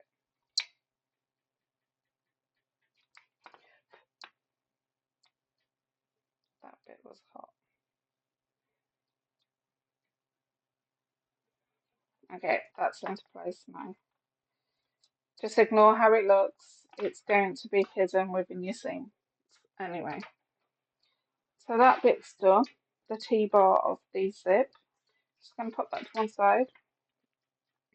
I've gone to pre-press these, but I'll show you how to press them.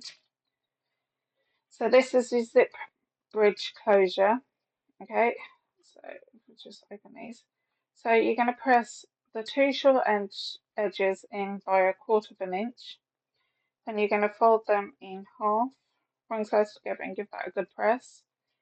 And then you've got a center crease. Bring the two edges in, give that a good press, and then go ahead, fold it again, and give it a good press. And you should do that for both pieces. Okay. And then we're going to basically just sandwich those in 1/4 of an inch away from there. We're going to sandwich that in like so on both sides. So we go ahead and do that. So I'm going to just run quarters tape along this edge here.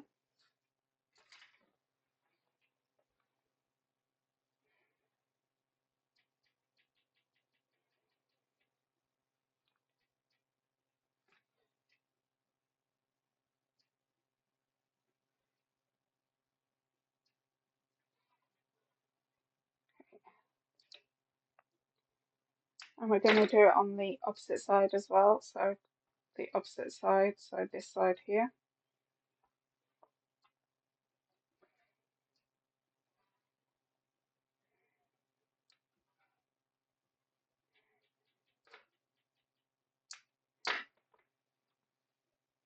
Okay, so using a measuring tool, I'm going to use my mat. Line up that bit there, peel off this backing tape here, and we're going to measure down 1/4 inch. So there. And before we go ahead and stick this piece over, we're going to flip this over. Just make sure that it's neat.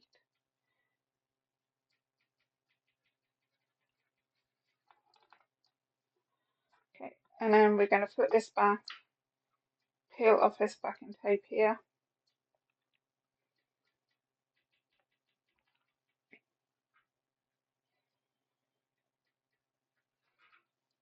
Okay, move that zipper and close that bit off. Okay, we'll come back to sew that into place in a minute. I'm going to do the other side. So once again, we're just going to run quilter's tape in the inside on the 2 outer edges.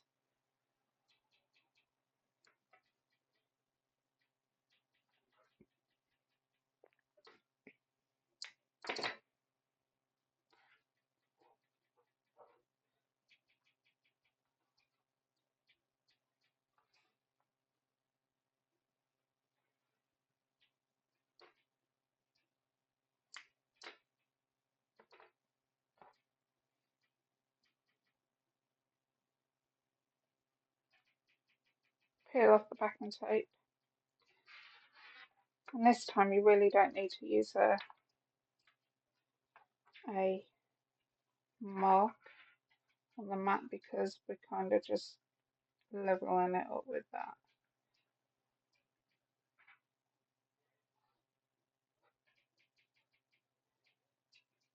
Stick that down. Okay, flip it over. Just make sure. And flip it back and then peel off that backing tape. I'll stick that down into place. Now before we go to our sewing machine, you want to open this up and test it so it's not catching on any of the fabrics underneath or on top. Right, keep that there. Right, so on both of these, might want to open this up now. So we're going to sew up from this edge here, we're going to sew up, across and down, reversing our stitch at start and at the end. We're going to do that for both of them. So from the edge that hasn't got the zipper, across, down and across there. A large stitch length is what you need. So stitch length number 4. So there's quite a bit of bulk here now. You can do 1/8 of an inch away or just over 1/8 of an inch away.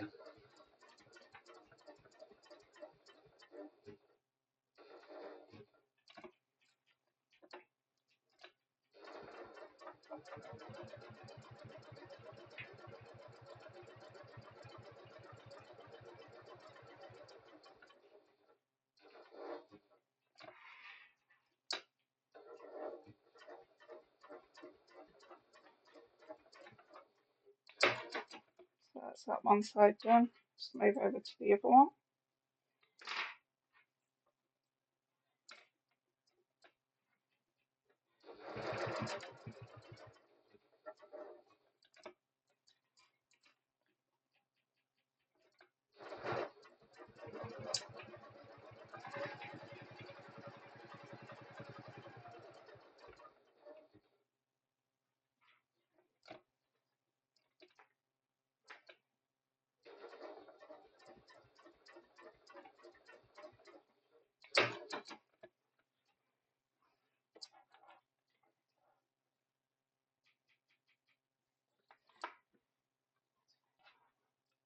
Right, just close that up and we're just going to trim off any thread pieces that we may have.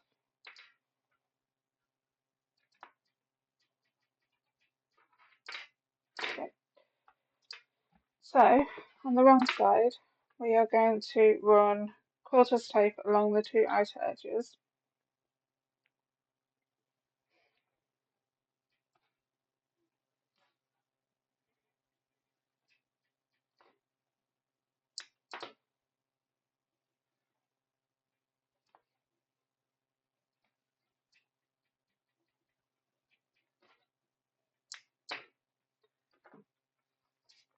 just going to get this because I can't remember the measurements.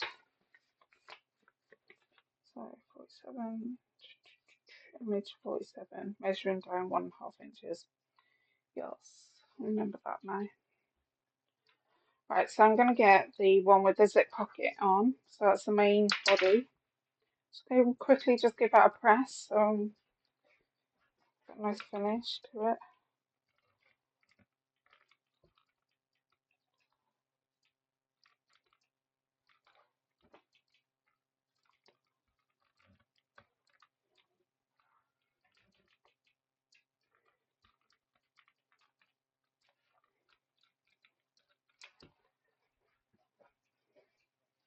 Okay, so I'm just giving that a quick press.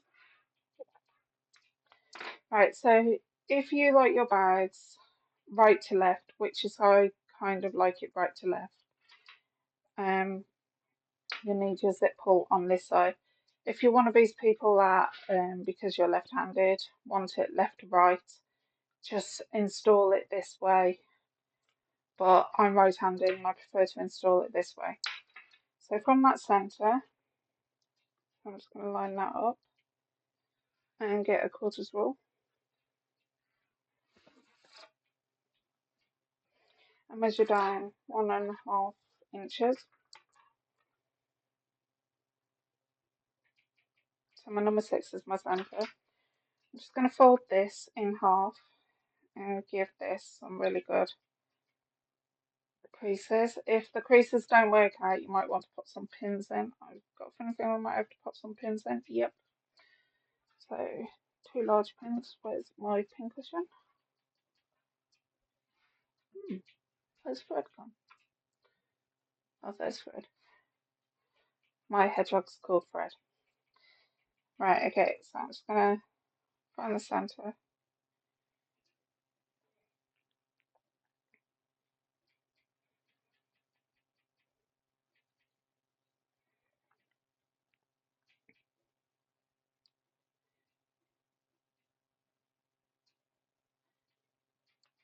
Okay. So peel off the one backing tape first. The side that's going to marry up to this side. So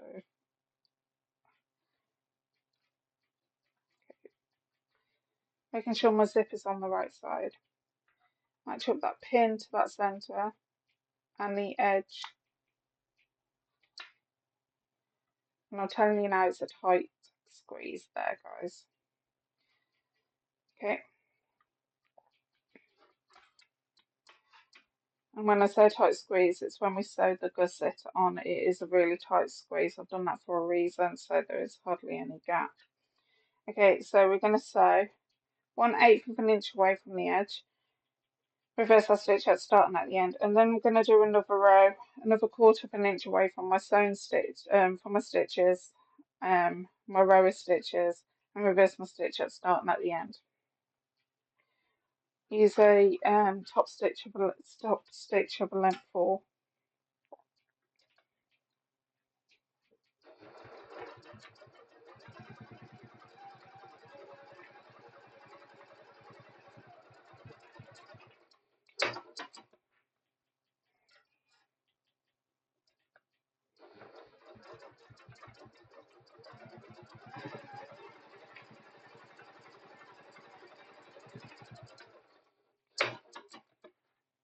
Okay, so I've gone ahead and done those. What we're going to do is, just before we go any further, is just give this a good finger massage and press it upwards. Might want to press your iron on that if you want to. I tend not to do that, but you can do if you want to. Okay, it's just so it starts flipping up. I'm just going to get rid of those thread pieces. Okay, so we're going to get the other body lining piece.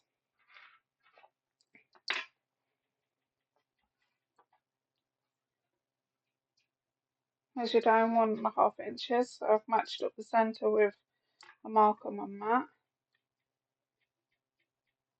And then number 6 is my centre. I'm going to get this bit and we're going to work on it. So the zip is pointing up towards us, and we can see the interfacing of the body and the zip pocket. Peel off that backing tape and pop that down and stick that into some, marry it up, put that pin right there. Repeat the same step, 2 rows of stitches, one 1/8 of an inch away and one 1/4 of an inch away from the sewing line, and reverse the stitches on both of the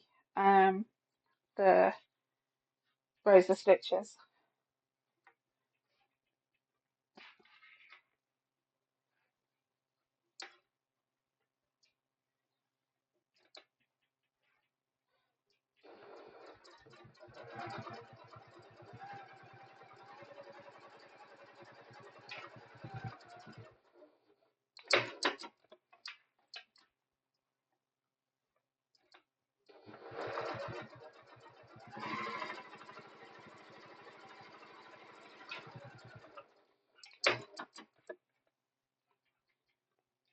Okay, and then just get rid of any thread pieces, and just like before on this one, put that out of the way and just give that a good massage up. Okay, so you want to open up this a bit, so it's just going to start being easier for you. Poke that up if you can. Don't put a clip there because it gets a bit too bulky. And this is where we're going to add the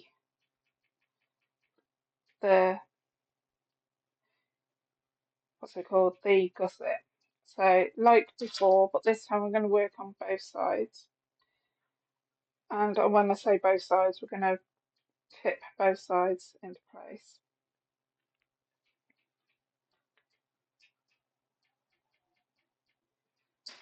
So once again, just matching up the tops. First, I'm going to do one side at a time, but I'm going to clip so it's easier for both. Before I go to clip both sides before I go to the sewing machine. We do need to leave the turning gap. The turning gap will be on this side. However, I just want to clip all the way around and then remove some pins, remove some clips.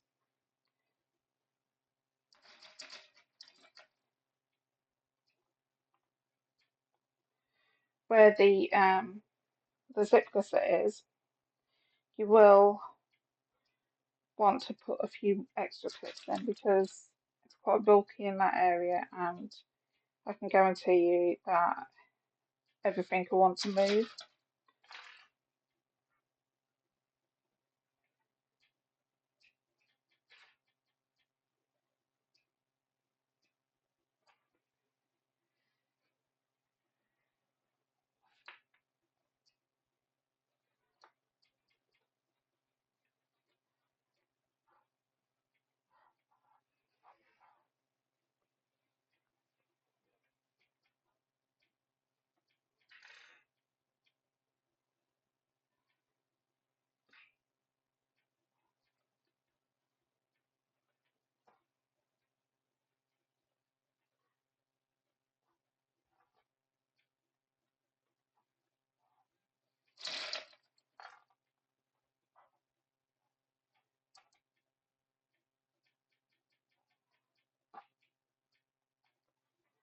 I'm just going to put a few clips on the bottom edge and snip slowly into the corners like we did on the gusset, on the outer gusset.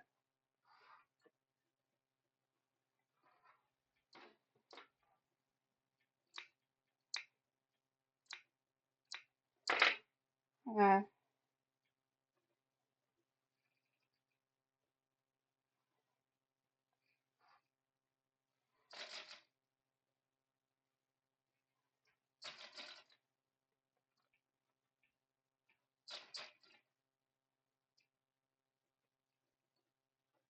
right, take those 2 clips off.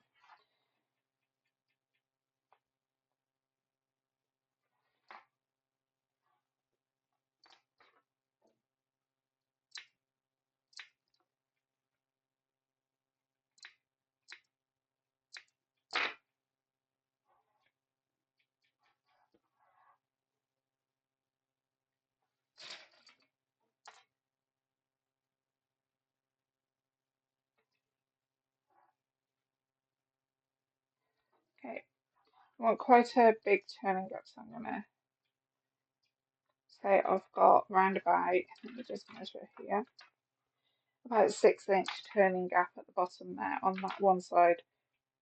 Repeat the same process and attach that to this side. I'm just going to start off with the two top sides, push that zip inside.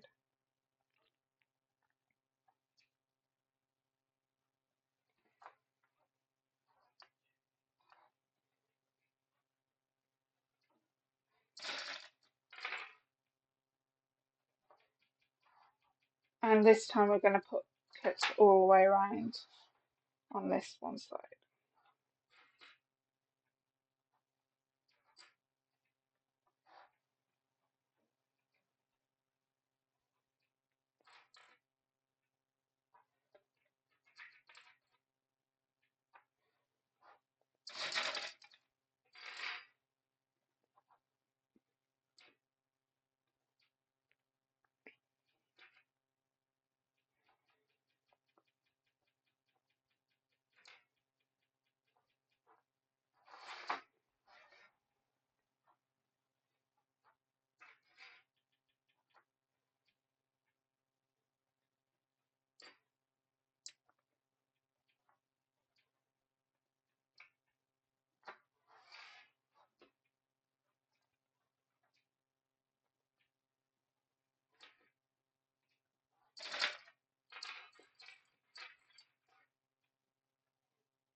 And snip into those corners a bit.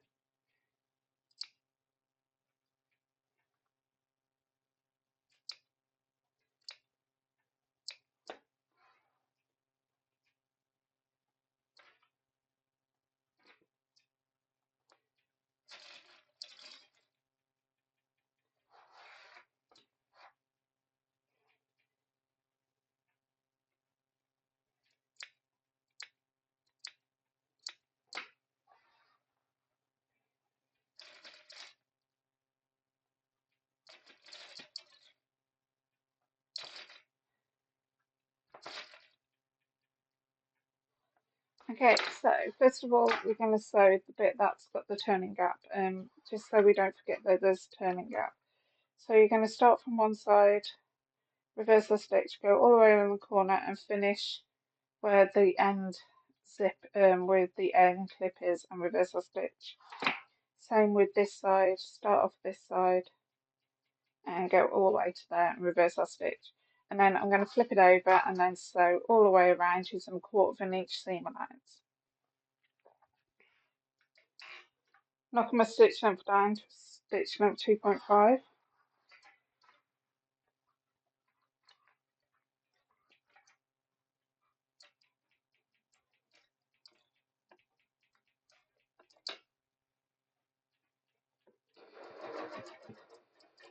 Just where that zip gusset is, you're going to really have to like manhandle it a bit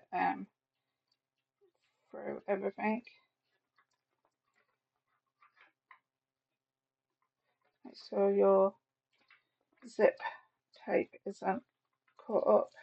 There's nothing worse than that.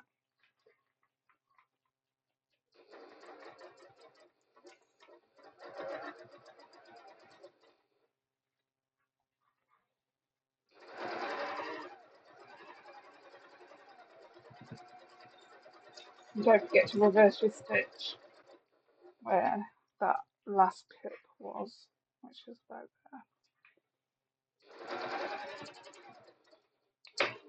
Okay, so leaving that turning gap, go over to the other side,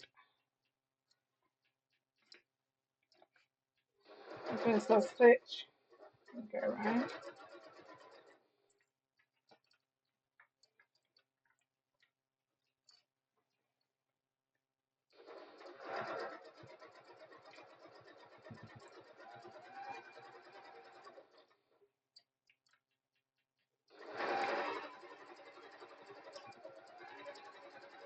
And reverse our stitch at the end. Get rid of these for the next batch.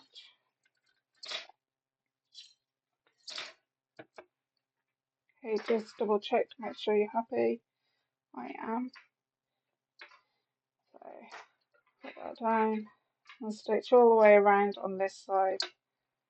Make sure you reverse the stitch at the start and at the end.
Oh, right, okay, so I've gone ahead and done that. Just make sure you're happy.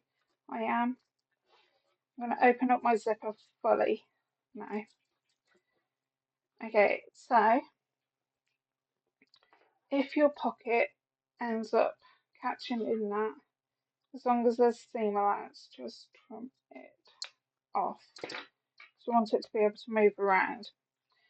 Okay, so we're going to get your outer. Take out the stuffing if you've put any stuffing in. Okay, so you've got your flap here and your inside zip pocket. You want the inside zip pocket to be on this side. So I'm just going to pop this bag inside. Now, it is a bit of a tight squeeze, so that's why you can't have stuffing in. Okay, you want these to go up inside, but sandwiched between them.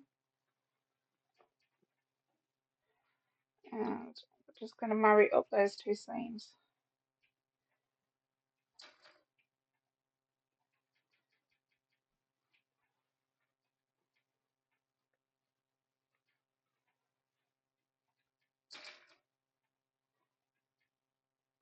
Okay, repeat the same process with this one.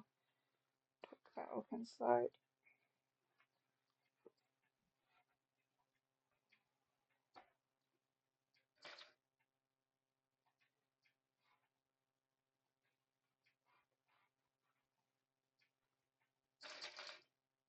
Oops. Make sure that's nice and neat. Pop a clip now in that centre. Same with this one. Make sure that's nice and neat. Okay, we're going to run some clips along this edge here.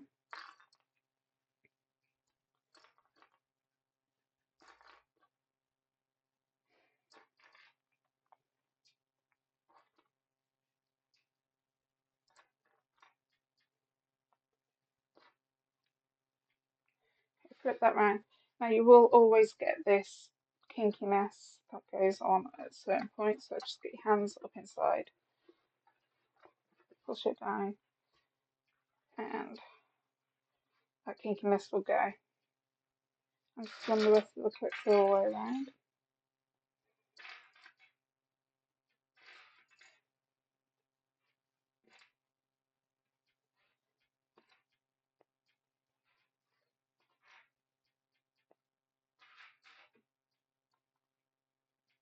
Okay, so we're going to sew 1/4 inch all the way around. Reverse our stitch at the start and at the end. Take it nice and slowly, and then we're going to trim away the excess. I'm not kidding, we're coming close to the end where we make the strap.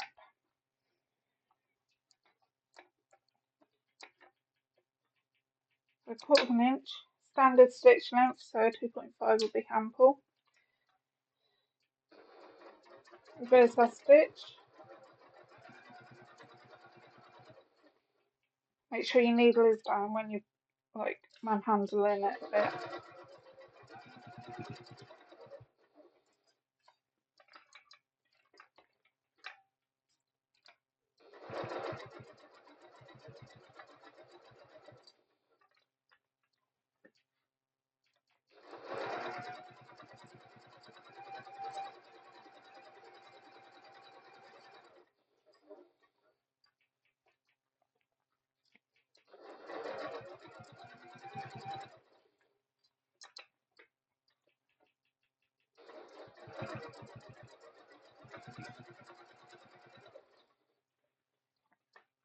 And then reverse your stitch at the end.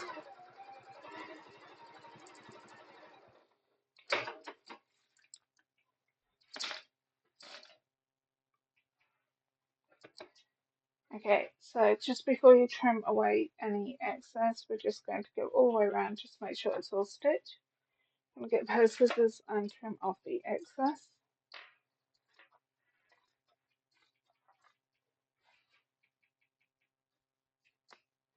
Careful not to go through your stitches.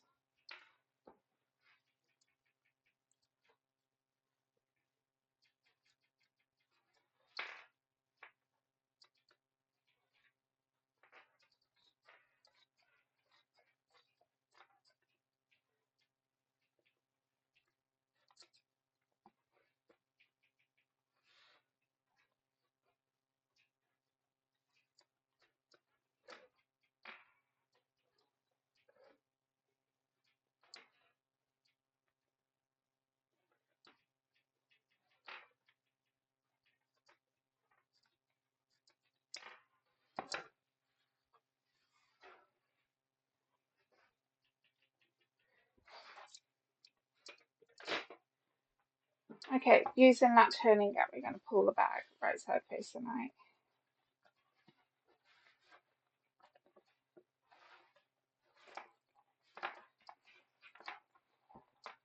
Poke out those corners when needed. So we've got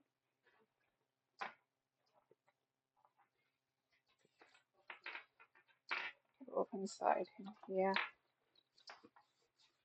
Turn your iron on, so I'm just going to quickly flip on my iron.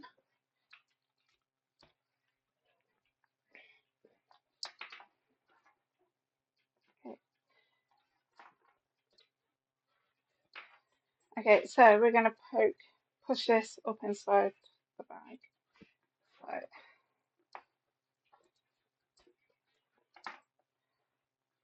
and we're going to roll. So where the body outer is, we're going to roll.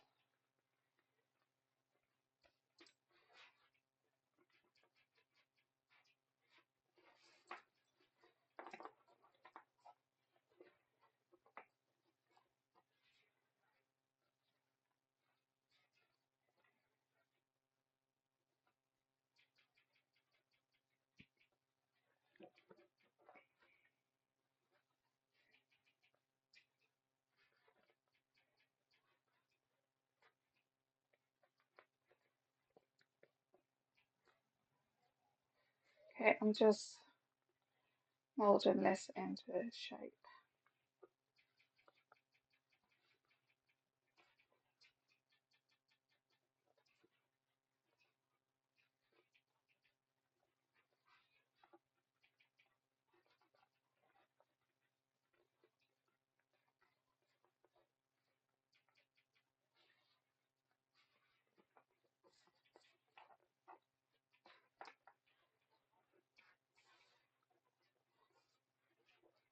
Okay, so I'm going to go to my iron and give this a good press all the way around, and then I'll meet back. Okay, so I'm just going to go around and clip all the way around.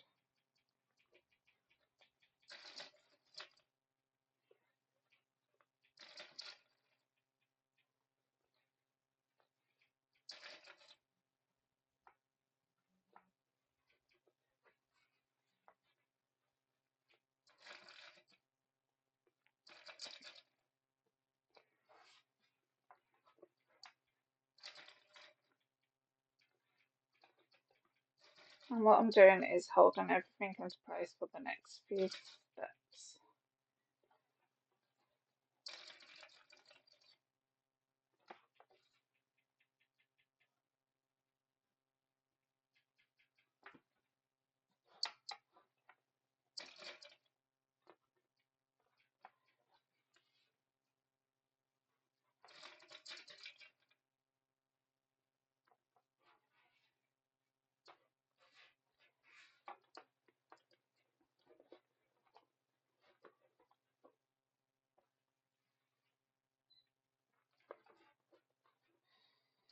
Okay, so if you've got a cylinder arm on your sewing machine, get your cylinder arm out and put this in and top stitch 1/4 inch all the way around.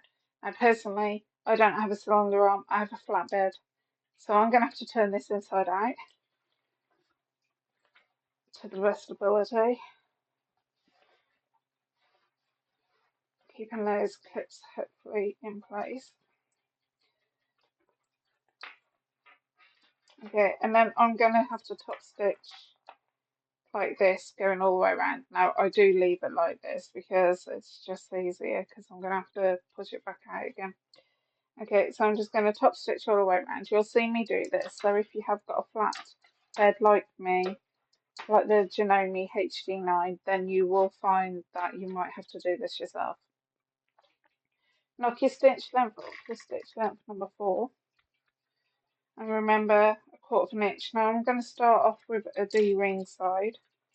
Make sure your D-ring is pointing upwards, like mine is there. And we're doing 1/4 inch.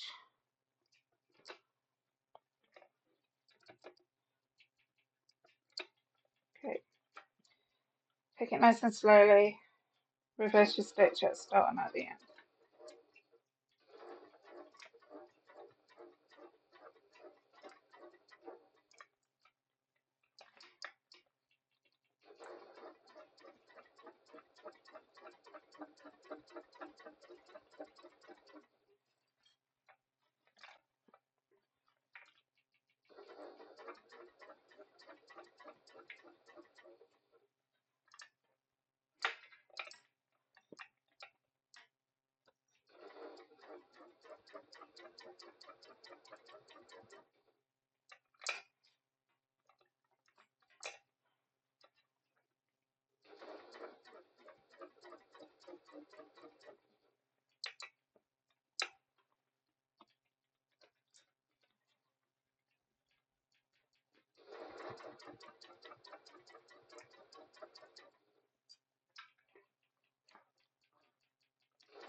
Okay, I've gone ahead and done that. We're going to pop this right side facing out.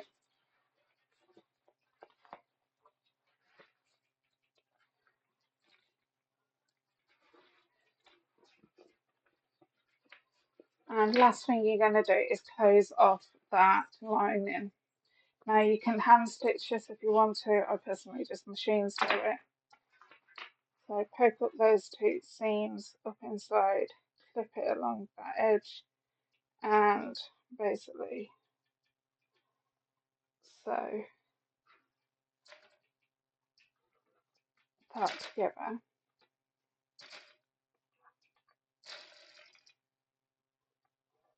Okay, and we're just going to sew along that edge. I'm staying on a stitch length number 4.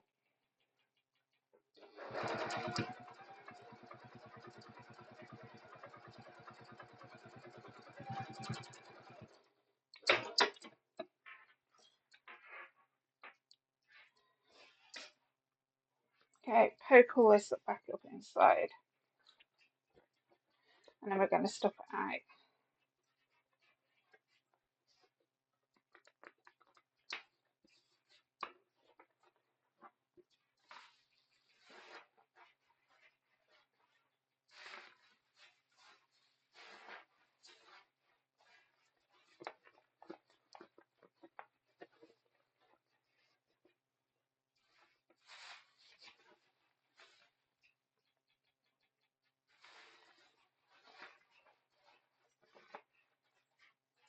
close up that zipper. And what I tend to do with that bit is I just poke it down there, because when you open it up, you just need that much, really, open that.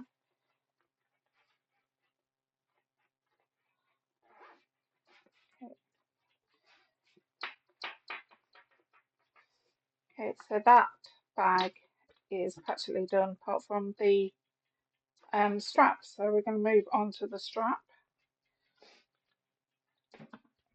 Okay, so the strap, you should have some webbing, a slider, and 2 swirl clasps or lobster clasps, basically depending on what you want to call it. So put those to one side. I'm using seatbelt webbing from Laura, which is little stitches those. It's what my friend chose, basically. So I'm going to singe the ends. Now, you might want to, if it's cotton, you won't be able to singe it. If it's polyester, you can singe it. It just seals off the ends. Okay. Okay, so the first thing you're going to do is get your strap and your slider. You're going to feed that over that centre bar. So, and you're going to fold it up within itself. As you can see, I've just folded it. It's a bit weird because it's stripy, but fold it upon itself. Then I'm going to bring that down and pop a clip on that. Okay, so get the other end, and then we're going to feed the lobster clasp on. So making sure this is nice and flat. You want your lobster clasp, the lobster bit, to point downwards. And you're going to bring that across. So as you can see, it's on that side there. Making sure this is still nice and flat, which it is. You're going to get that, feed that through and over. Probably wondering why I haven't sewn it. I like to do everything at one point. So you've got your lobster clasp attached, you've got your adjuster, and then we're just going to add the one lobster clasp. So the lobster clasp is now going to come pointing upwards. Put that over, fold that under nice and neatly, and add a clip. So I'm going to go to my sewing machine, put the clip on that side.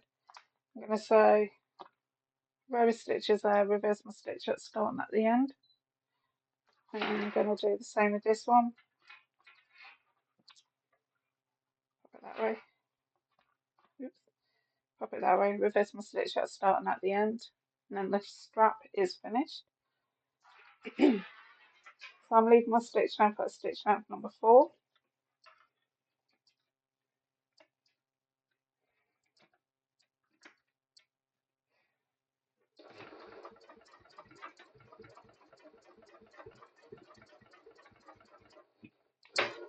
So that's that one done.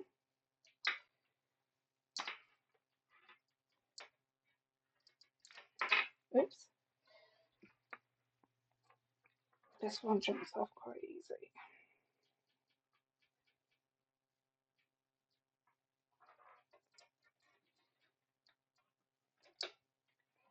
Last row of stitches.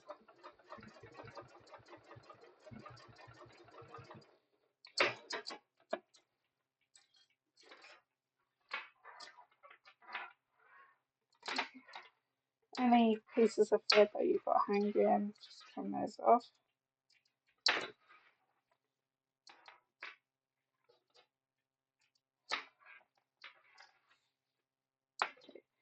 Get your bag.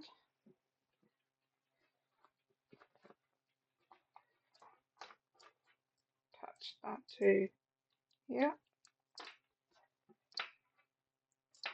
Just move all this stuff so you can see what the bag looks like finished.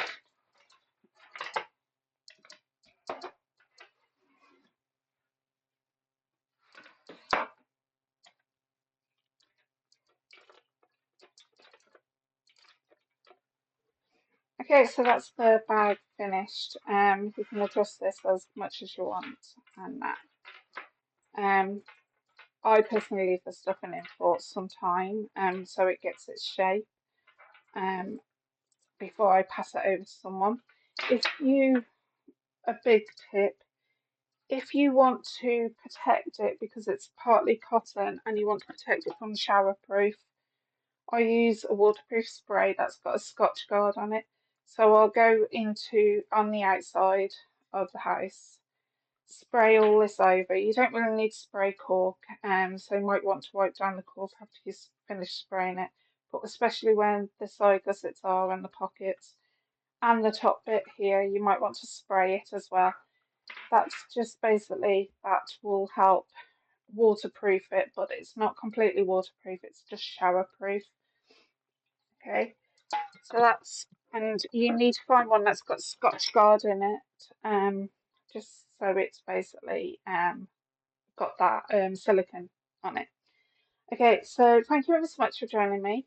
If you've liked this tutorial and you're not part of Red's Gang, I do an online sewing school where you get past patterns and past videos where you can actually join us and make the bags.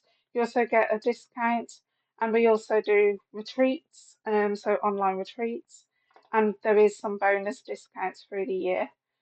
So if you want to take a look, go to rjafmakes.com, and basically there's the Fred's Gang landing page in the menu at the top, and basically read the instructions on how to join the group. I'm Becky Alexander Frost, and thanks ever so much for joining me today.